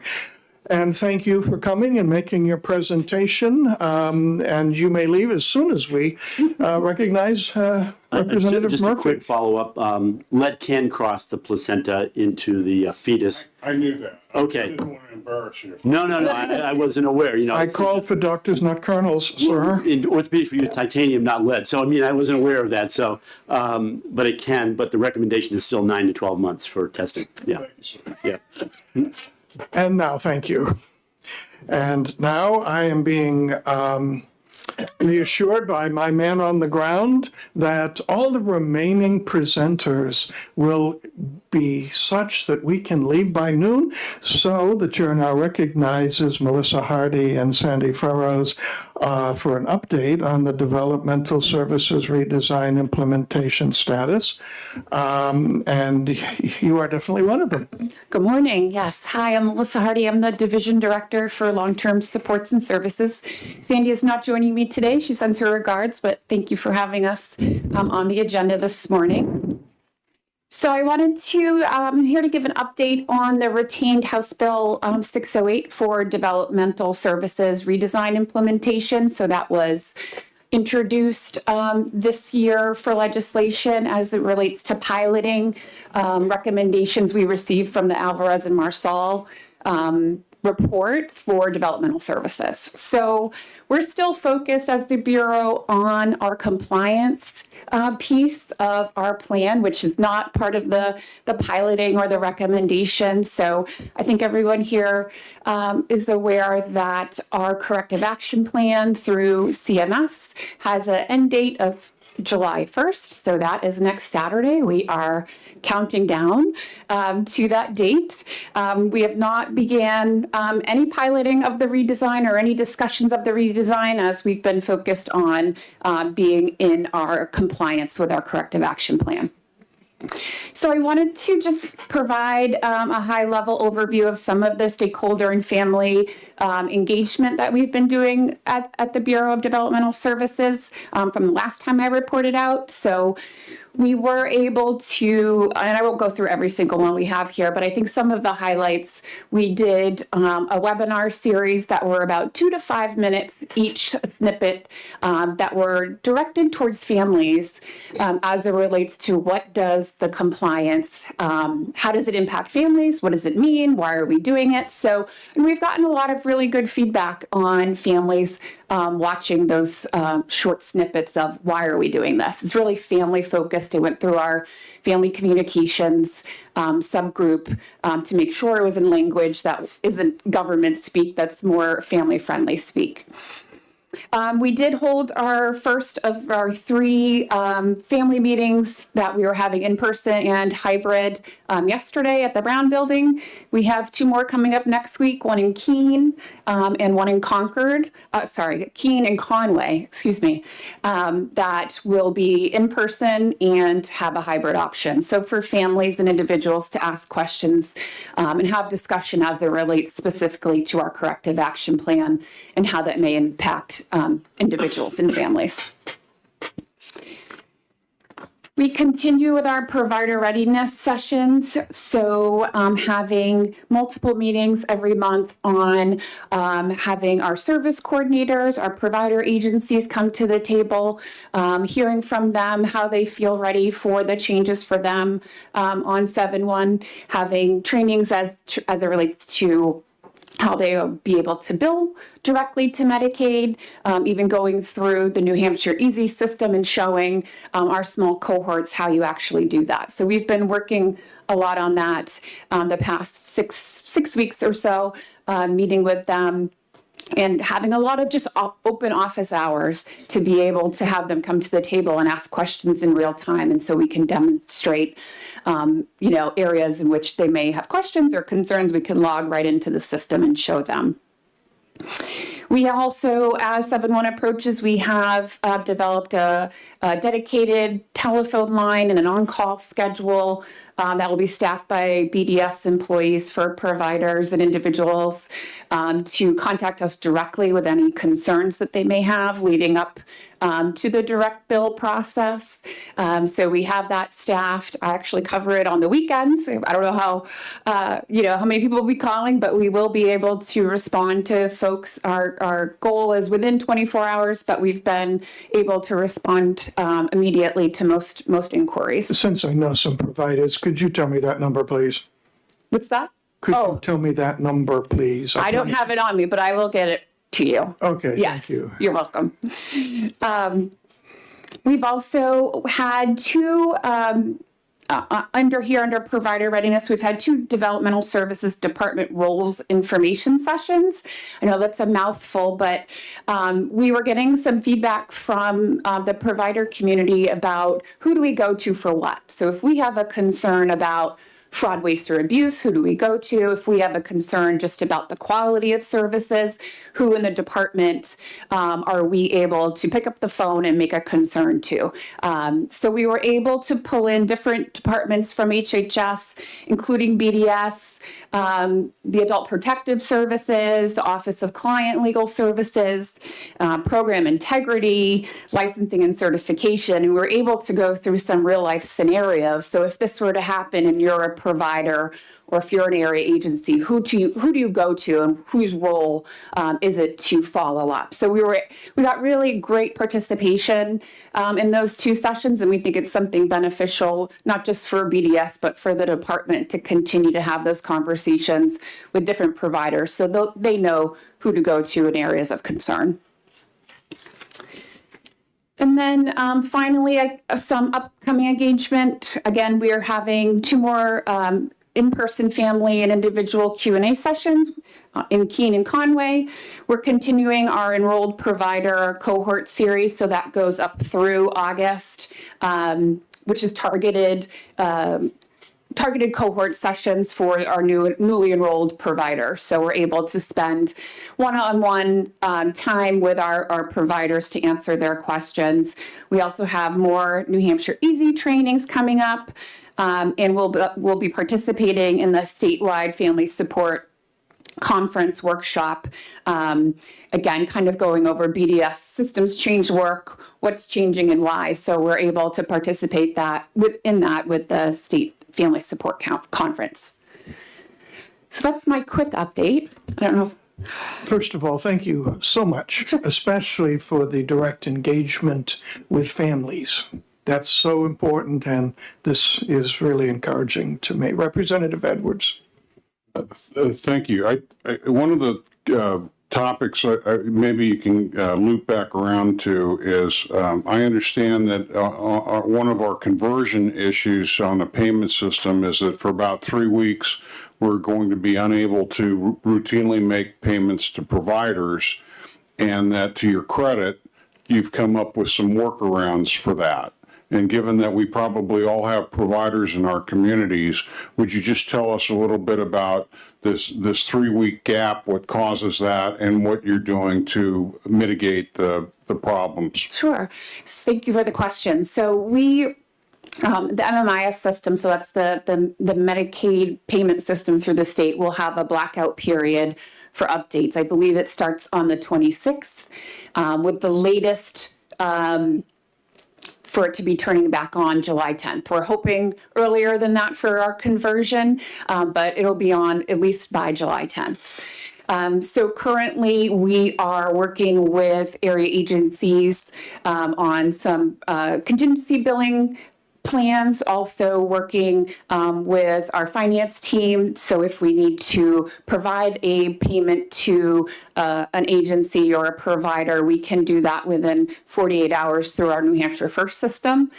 So if there's a agency that's experiencing a cash flow issue due to the MMIS system being in a blackout period, or if there are just billing concerns, we're able to issue them payment through New Hampshire First within 48 hours. Any other questions? Seeing none, thank you so much. Thank you. Keep it up.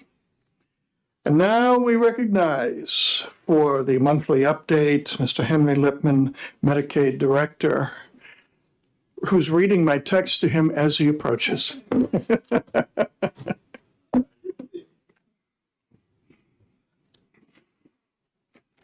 morning. Good morning. For the record, Henry Lipman, the state's Medicaid Director. What's being passed out is a little snapshot on enrollment. I'm here today specifically on the agenda to address what happened with Granite Advantage. I think everyone knows that in HB2 we got a 7-year extension. Thank you very much for doing so. I think that was a very good compromise.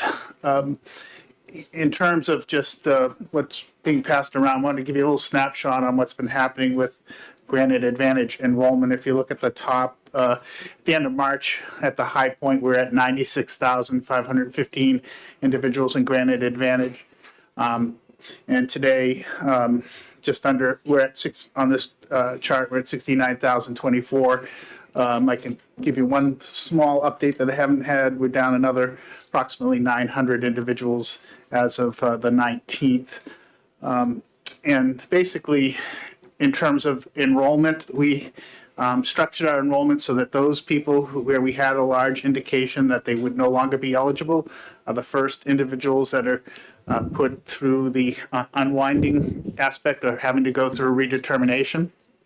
And approximately 50% of the individuals that don't continue to qualify are on an income base.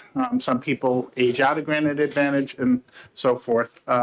I have some information I can leave behind if time is an issue here in terms of what's been going on with the different reasons for people losing coverage or closing. I think that about 50% of the people, just under 50% of the people that have gone through redetermination have retained coverage.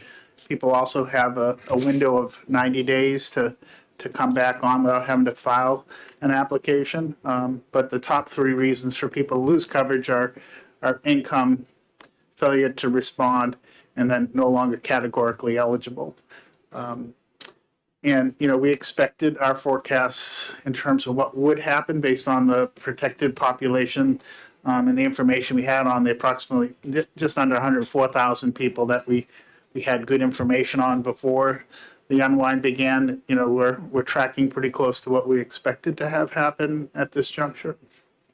You can see the standard population where we haven't seen the level of decline in that group, and the way the most vulnerable people, the largest group of children, and the people who are on our waivers, they're not going to be going through their redetermination processes until July, August, and September timeframe.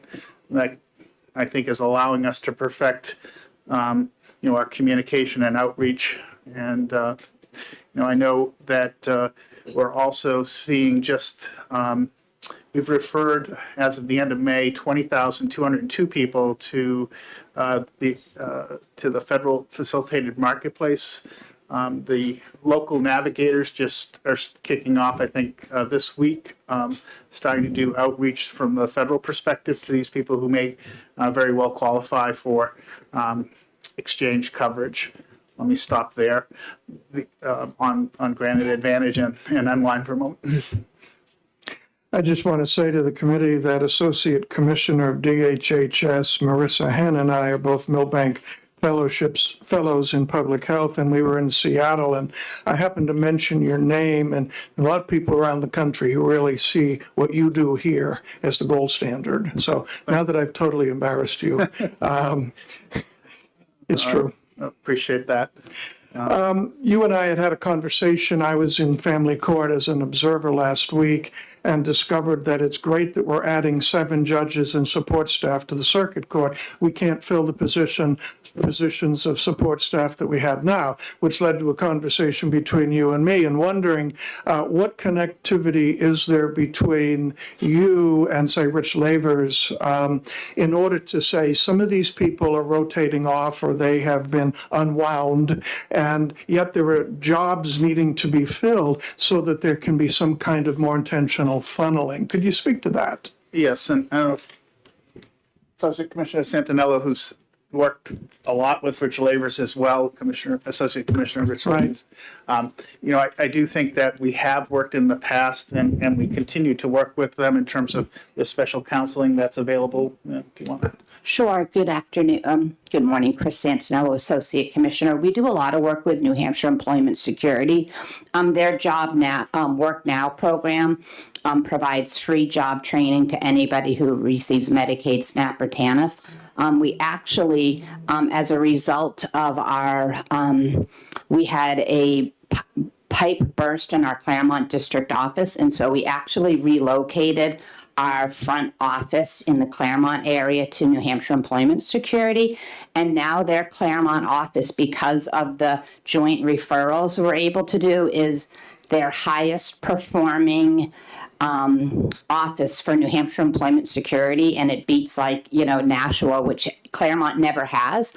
And so what we've been able to find is it's a lot of the same clientele. And so when somebody's coming in and either they're losing their Medicaid or they're losing their unemployment insurance, we're able to in real time connect with one another. So we do a lot of programs in that way. And we also work really closely when we did our cliff effect study and benefits. So Rich and I were actually just emailing earlier this week about, okay, how do we help people either in Work Now or in our SNAP and TANF programs to really look at longer range employment opportunities. And we're talking about doing some videos, so we work really collaboratively. Great, thank you.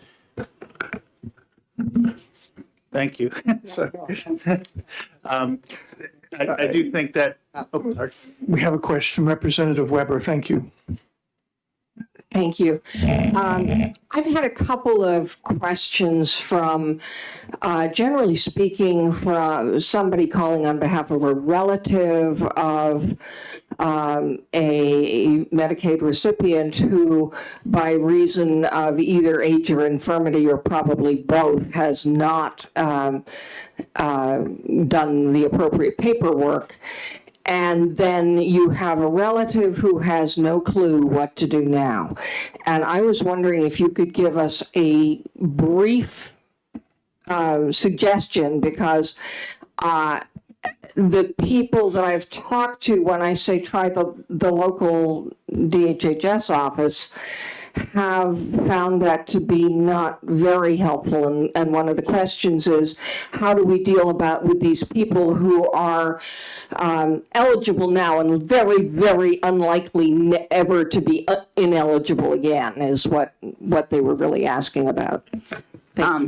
So I think there's a couple of strategies. I think sometimes, depending on what the ask is or the request, the local district office can handle it, or either in person or on our call. We also work closely with our service link and provider agencies. Another piece that we are working on is we have really good resource materials, but they're just not in a prominent space on our website, and we're working to move some of those to have them higher, which really talks through all of the pieces. Another piece that we're doing along, Henry and I and our teams meet weekly, daily, all the time to figure out, is really working with some of the partners that support. So if that person is getting services either through a nursing facility, a provider agency, a case manager is working with a lot of them to provide the information.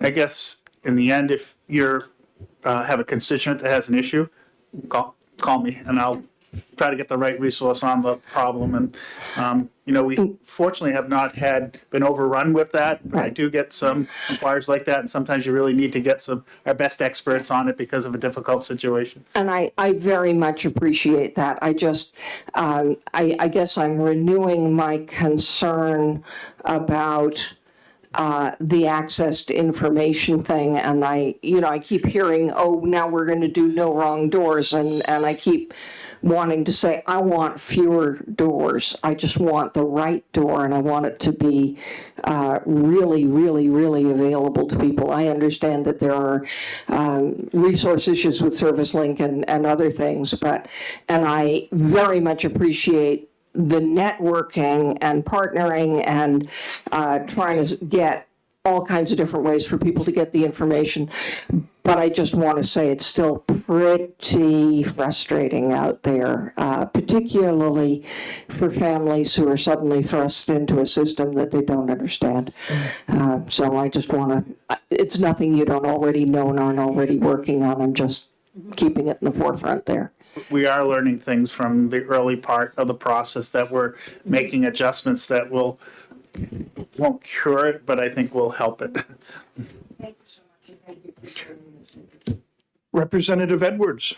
Thank you, Mr. Chair. I have two strategic things I worry about on Medicaid, and I'll just tell you both of them and let you respond. The first is I'm concerned with the unwind that we're going to be reducing the number of carried lives to the point where we may no longer have a market sufficiently large to have at least 3 MCOs competing. I would hate to see us in a situation where we only have 2 MCOs or 1 MCO.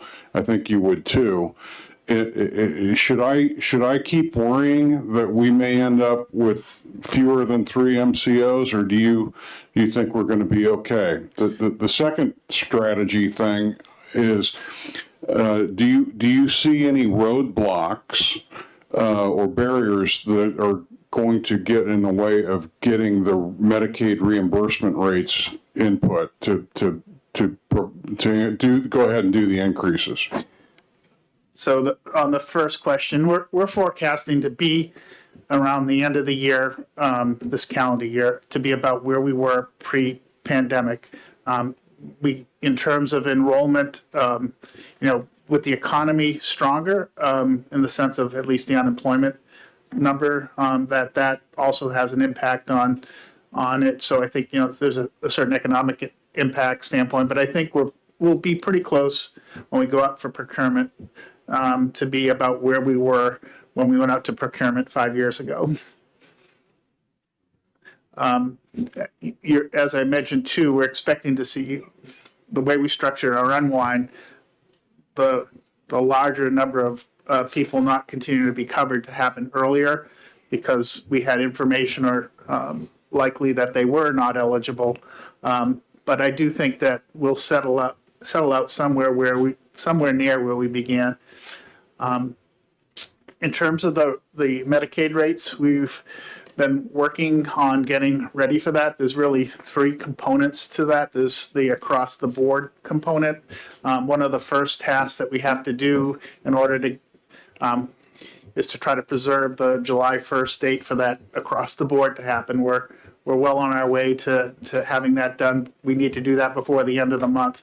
That involved quite a bit of work because we have to give the federal government an estimate of what that's going to be. And so we have to run all sorts of analytics to run that calculation, and we're in good shape to be able to get that done. The second phase is looking at that 15.7 million, which was at the commissioner's discretion. We're having conversations on that, and then the last piece is the larger component, and so we're expecting to meet all the deadlines that are in the legislation and hopefully do a little bit better than that. But there is, there'll be some challenging areas where we, for example, have to change a methodology in order to utilize the funds that were appropriated.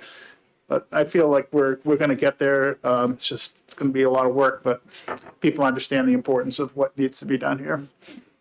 My question about blackout period, could you explain a little bit about that, please? I don't know if Melissa's still here.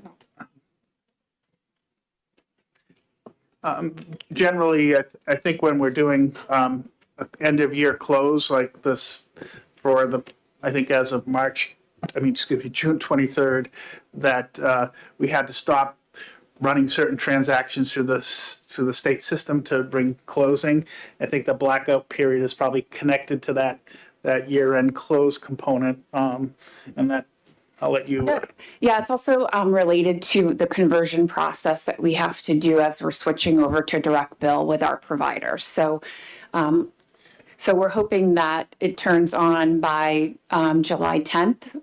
Most providers bill monthly, so we're not expecting a large cash flow concern, but if there are, we're able to issue them payment. Senator Rosenwald. Thank you. This eye test, I love it. But I think what I'm seeing is that the biggest reason people are disenrolled is a failure to read.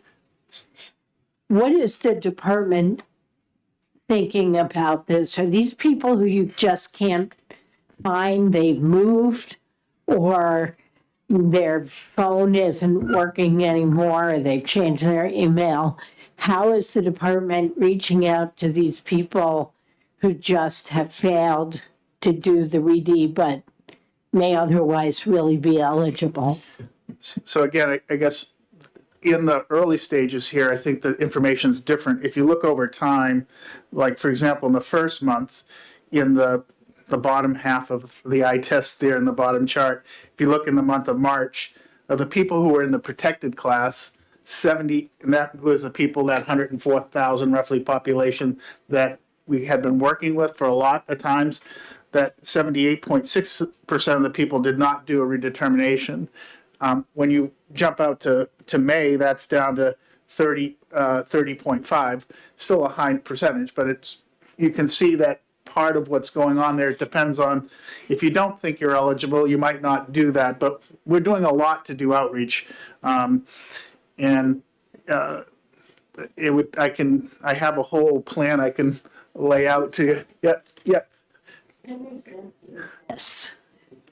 Slide deck, which is incomprehensible to me, but if I could just follow up, if I'm looking at the bottom half of that chart though, the biggest reason is failure to RED, not income. So it depends on the group. Across all 3 months. Yeah, if you look, depends on the group though, is the group that is, if you look at the grand total though, for the first 3 months, for people who were in the protected group, income was the number one reason. Failure to RED was for the people who were not protected was the number one reason. That was a smaller group to begin with, but that group will get bigger over time. We are doing a lot of outreach. We just implemented several things, or implementing several things in the month of June based on what we've seen so far to get after that. One of the concerns we had around children was this, something that was reported nationally, that because because a parent lost their Medicaid coverage who had a different income standard, that the assumption is that the children aren't eligible. So we're doing special outreach on that, including direct phone calls to those families, and particularly we've analyzed information particularly to focus on those that have shown that they've had medical expenditures. When we looked at a group of 6,000 people for the month of May, a little over 6,000. Of that 6,000, 75% of the people in that group had zero claims in the recent period, and 95% had low dollar amount of claims. That we sugared off out of the 6,000 or so people to 333 people that we knew where they were consuming health care, and that you were having our clinical team reach out to them.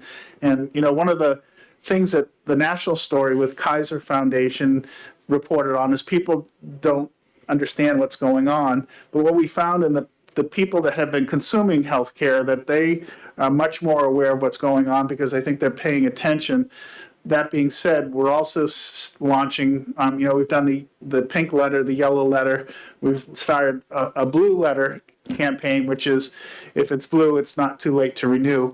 And so for those people that have closed but still are within their opportunity to come back on without filing a new application, they're going to get a special blue letter. And we're also going to be using texts and to reach out to these people with nudges several times a week for a period of time. And then also we're adopting something that New Jersey is doing, that the head of CMS suggested that we might look at, and we're going to adopt, which is a red and green postcard campaign. And the green is sort of like just before they're about to close, that they get a postcard, which is different than we usually send. This is going to come through the MCOs as well. in red if they've gone beyond and are closed to encourage them to take an action. We held nine meetings last week with the MCOs and invited providers to come in to see how they could work together differently. I think our MCOs are doing a lot of creative things. One MCO has created a database where providers can go in looking by their tax ID number to find out who's due for redetermination, an easy lookup. Another MCO is providing in their incentive program a $25 deposit onto their sort of incentive program if they do their redetermination. I know that another MCO is, hired an outfit to make calls. So I think that, the MCOs have a strong incentive to not lose enrollment. The department is doing things. We're also using we even went this past Friday, last Friday, we went out to the superintendents at the prisons, the county prisons that had, they have people being discharged who might come back onto Medicaid, to talk to them about what's going on. And they suggested coming up with a one-pager that they could hand out upon discharge from the prison, that they could hand to people. So we're working on doing that. We have I think I appreciate the national expressions, but I think we have an enormous outreach effort going on that in the end, I think a lot of it is being able to react to someone in front of you or someone. We're even still doing, I think last week we did 2 in-person events with the MCOs, where the department and the navigators come together and try to help people in person. Representative Weber. I just wanted to be sure the one pager for the prisons, is that being distributed to the county jails as well? That's specifically who it's targeted for the superintendents of the county jails is who we met with. Thank you. Well, thank you for your update, and we'll see you in September. Sure. I have some dental information. I don't know if we've passed it out, that I know you don't have time for me, but an update on. How could I have forgotten dental information? Do you have some slides for us? We do. We can. In the interest of time, It's an update on the network, both the dashboard and a list of the participating dentists. We had 3 in June. We're having 3 van visits in the North Country, one in Berlin that happened last week, and we get one up in Colebrook. I think 2 up in Colebrook. Day is coming, trying to fill in there. And we've had over 3,000 appointments filled, and I think that's a statistic we're going to add to the dashboard. It's still, and I think Sarah, it's Dr. Finney would say that we're seeing an increasing number of visits month to month. Still not where we want it to be, but we're working on it. Thank you so much. You're welcome. And now the chair recognizes Michael Holt for therapeutic cannabis items. And would you believe somebody in the audience texted me how appropriate, it being high noon. I didn't say that. Somebody out there said that, Jess. Yeah. I did. I did. Thank you very much. I know the hour is late. I'm happy to defer to a meeting if you would Can you give prefer. us like a 7-minute bird's eye view? Okay, great. And come back. So, there's 2 reports that I'm here to present. The first is on the Therapeutic Cannabis Program Annual Data Report for 2022. So it's important to recognize that this data in this report that's been handed out is as of June 30th, 2022. So it's almost a year old. The scheduling of the presentation is just such that you're looking at older data. I'll give brief updates on what current data looks like as I go through the highlights. If you look on page 3 of the report, you can see a graph right up front that talks about program growth since the beginning of the program. And In 2022, we had about 1,000 additional patients, come on board over that year. The total is 13,364 registered patients.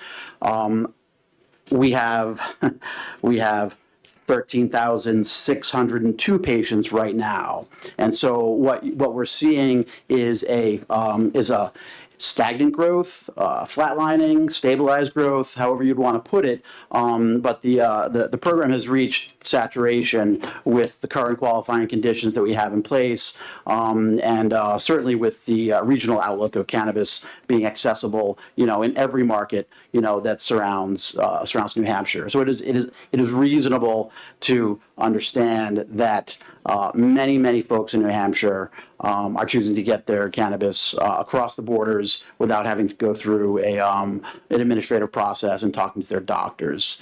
New Hampshire still has a restricted list of qualifying conditions. We do not give providers full discretion on what conditions that they can certify patients for, and there's a lack of stores. There's 7 locations throughout the state. Some are very far away. People are still very far away from them. So barriers to accessing the program still maintained, and we are now seeing that in the leveling of the numbers of qualifying patients registered in the program. If you turn to page 8, you see a graph about the age distribution of the patients on the program. They heavily skew towards 50s and 60s, as you'd expect with chronic conditions that the cannabis can help with. I'll point out though that we do have someone, I think there's a 97-year-old on the program as well. 96-year-old, 95, 94, and we also have 6 minors on the program. That number's remained relatively stable throughout the history of the program. I think one year we had a max of 10, but again, very strong guardrails in place for minor participation, and we believe that those guardrails, are appropriately in place and reflected by the small number of minor patients on the program.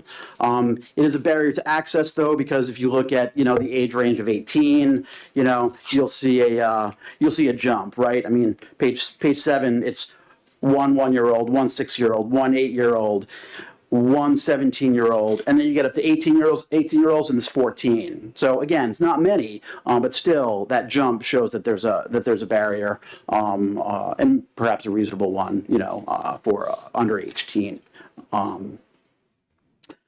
The vast majority of patients, more than 75% of all patients, are certified by their providers for one of the many pain-related conditions. Again, this is reasonable due to the ample evidence that cannabis is effective for pain relief.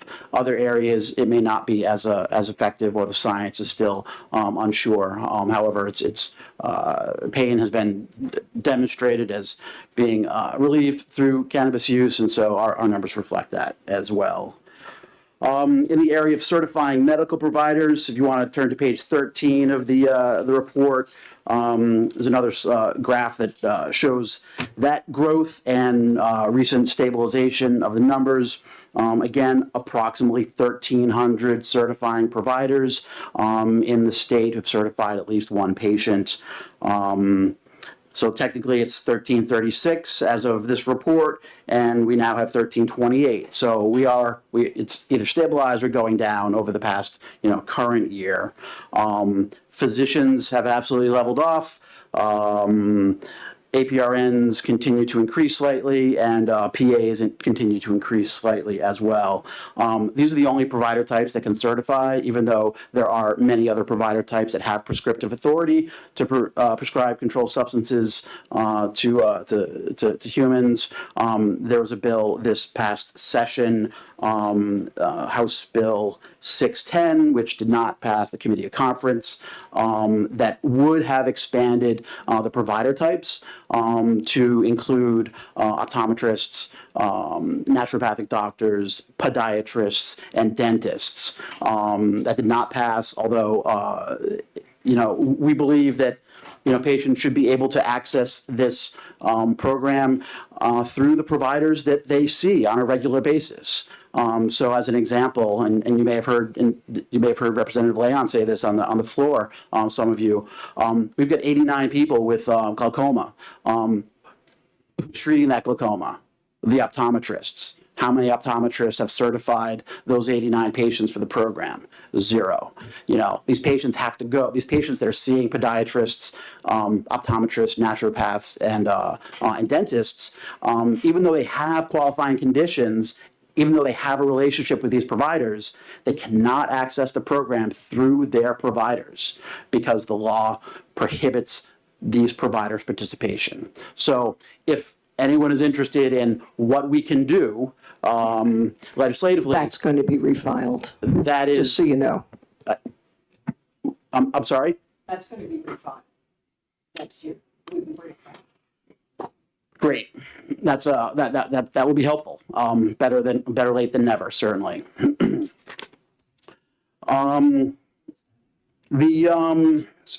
The last section of this report provides a summary of alternative treatment center information. The ATCs are required to submit an annual report. Patients served, strains of cannabis offered, forms of prepared cannabis. Nothing too dramatically different here this year than in other years. The big thing that happened in recently is the allowance for in-state patients to go to any of the ATCs. They don't have to register with a particular ATC. And so if you look on page 18 and you see the number of qualifying patients served, these numbers have kind of bumped up because now patients are going throughout the state, going to all the ATCs to avail themselves of all the strains, all the products from the different companies. That has also had an impact over the past couple of years on slightly lowering prices. There is now what I would call some friendly competition between the 3 companies, the nonprofit entities that serve the patients of New Hampshire. Because all the patients can now go to all the ATCs, we've started seeing prices come down modestly. We've been seeing sales and whatnot. So anything that brings down the price of therapeutic cannabis to patients is a positive. Because insurance does not cover this as a therapy, and the prices in the regional market have plummeted as of late. And so we see, we see patients bleeding into other markets regularly, especially Maine, which has the lowest prices, in the region.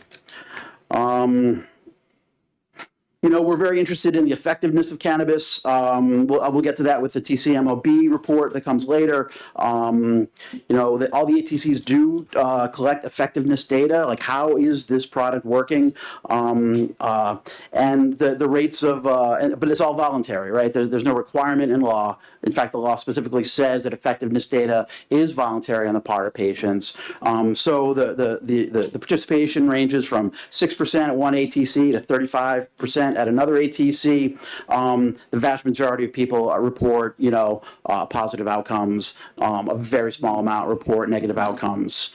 Our patient satisfaction surveys that we do every year as well, they show surprisingly dramatic reductions in prescription medications across the board, and high quality of high satisfaction with the program at large. Any questions? Representative Merchant.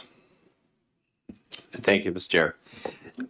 Your comment about Maine being the lowest, what is driving the fact that Maine is the lower of, say, New Hampshire?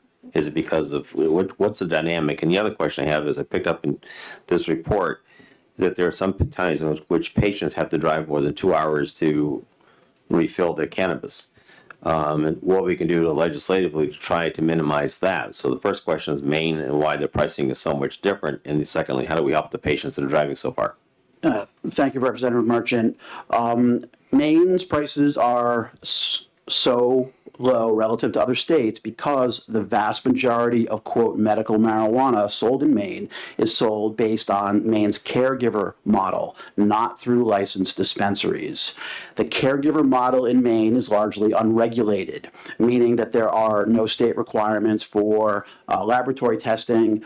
There are no restrictions on pesticide use, no restrictions or labeling restrictions. So for the most part, it is, and I'm not saying that there are bad caregivers or good caregivers, but there is no overhead for regulatory overhead for these, and they proliferate. They're in every town. There's hundreds of caregivers selling medical marijuana, to patients, and they can sell at a ridiculously low price.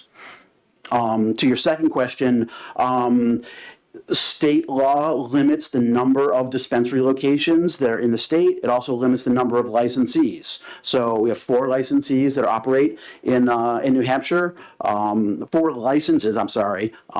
They are awarded to 3 entities. So one of the nonprofits has 2 of the licenses. Each license is allowed to have 2 dispensary locations. That's limited in law. Back in 2018 and 2019, there was a push to increase that from 4 locations to 8.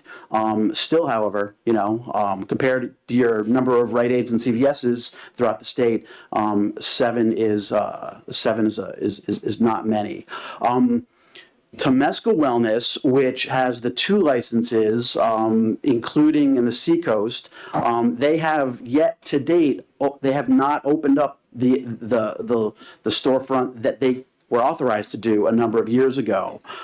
Their management structure has recently changed, and we have started just recently, within the past couple of months, and we have actively started working with them on getting them to open up the 8th store in New Hampshire. Do you have a follow-up question? Or does anyone else have another question? No. Oh, okay, one more. Thank you, Mr. Chair. So this is 5 years of me basically asking the same question. I worry about the long-term sustainability of our ATC model. I do too.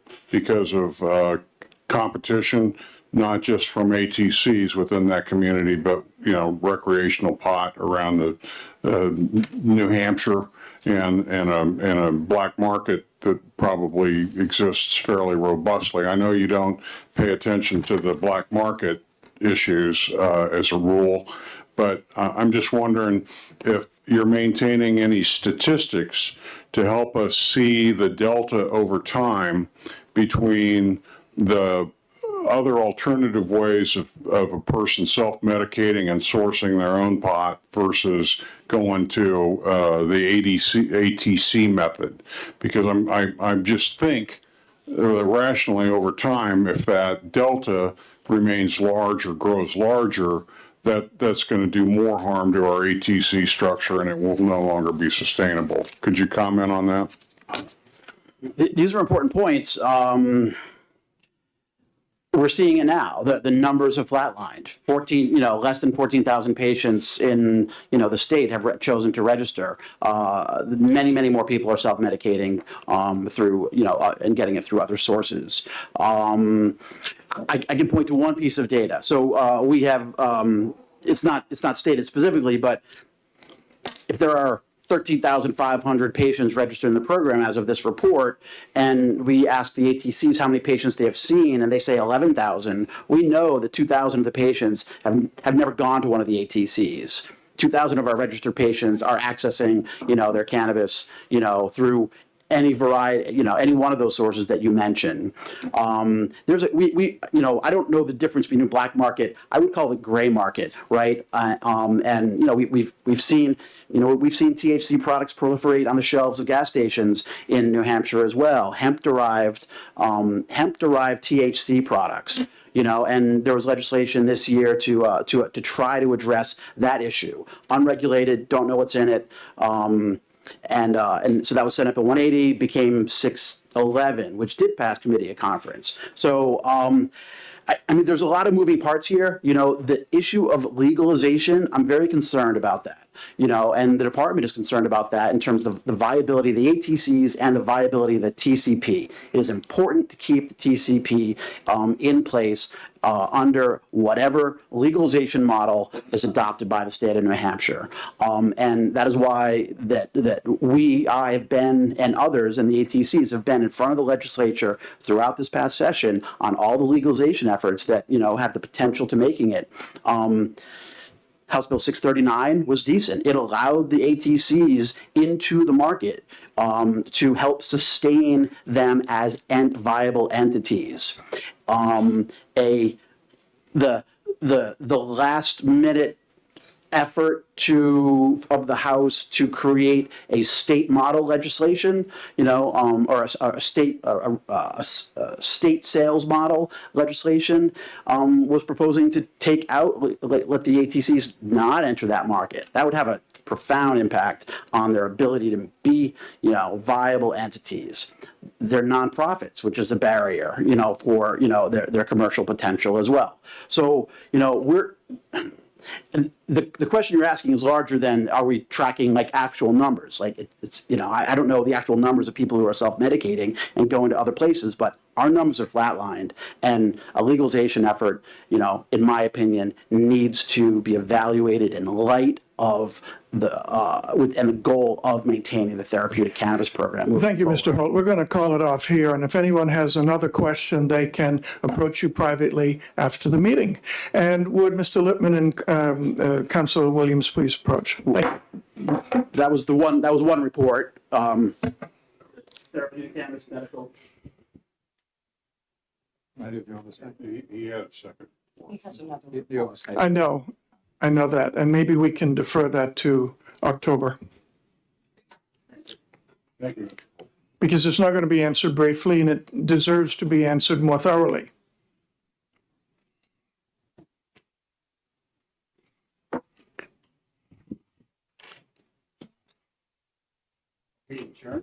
Yes, yeah. Yeah, Mr. Chair? Yes, Are we meeting in July and August? no. Thank you. The next meeting is September 22nd, Friday. Could I ask why we're not meeting in July and August, given the proliferation of items on our agenda? And Well, the lack of ability to thoroughly dig into the issues that are of concern to all of us? I'm going to the Speaker's office right after this, and I will pose that question. Okay. Because I'm quite willing to do it. But I was told we couldn't, so I have to chase. All statutory commissions are allowed to meet throughout the summer. I will check it out again. Okay, it says so in the calendar. So I just need to let you know, I'm going to be in Greece in July. Not that you need to know that, but I like saying it.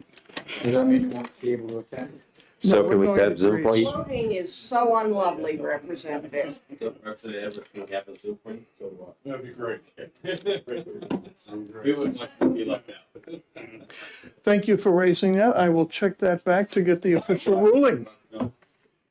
They published it in the calendar. Greece and Istanbul. Okay, And then it's over 2 weeks in Greece, so there's like 5 locations. Floating is so. Greece is horrible. Oh, you poor guy. oh, I hope you enjoy it. Hit my inner Spartan now. So Lucy, you're gonna have to tell me how the municipal conference went. I saw the outcome.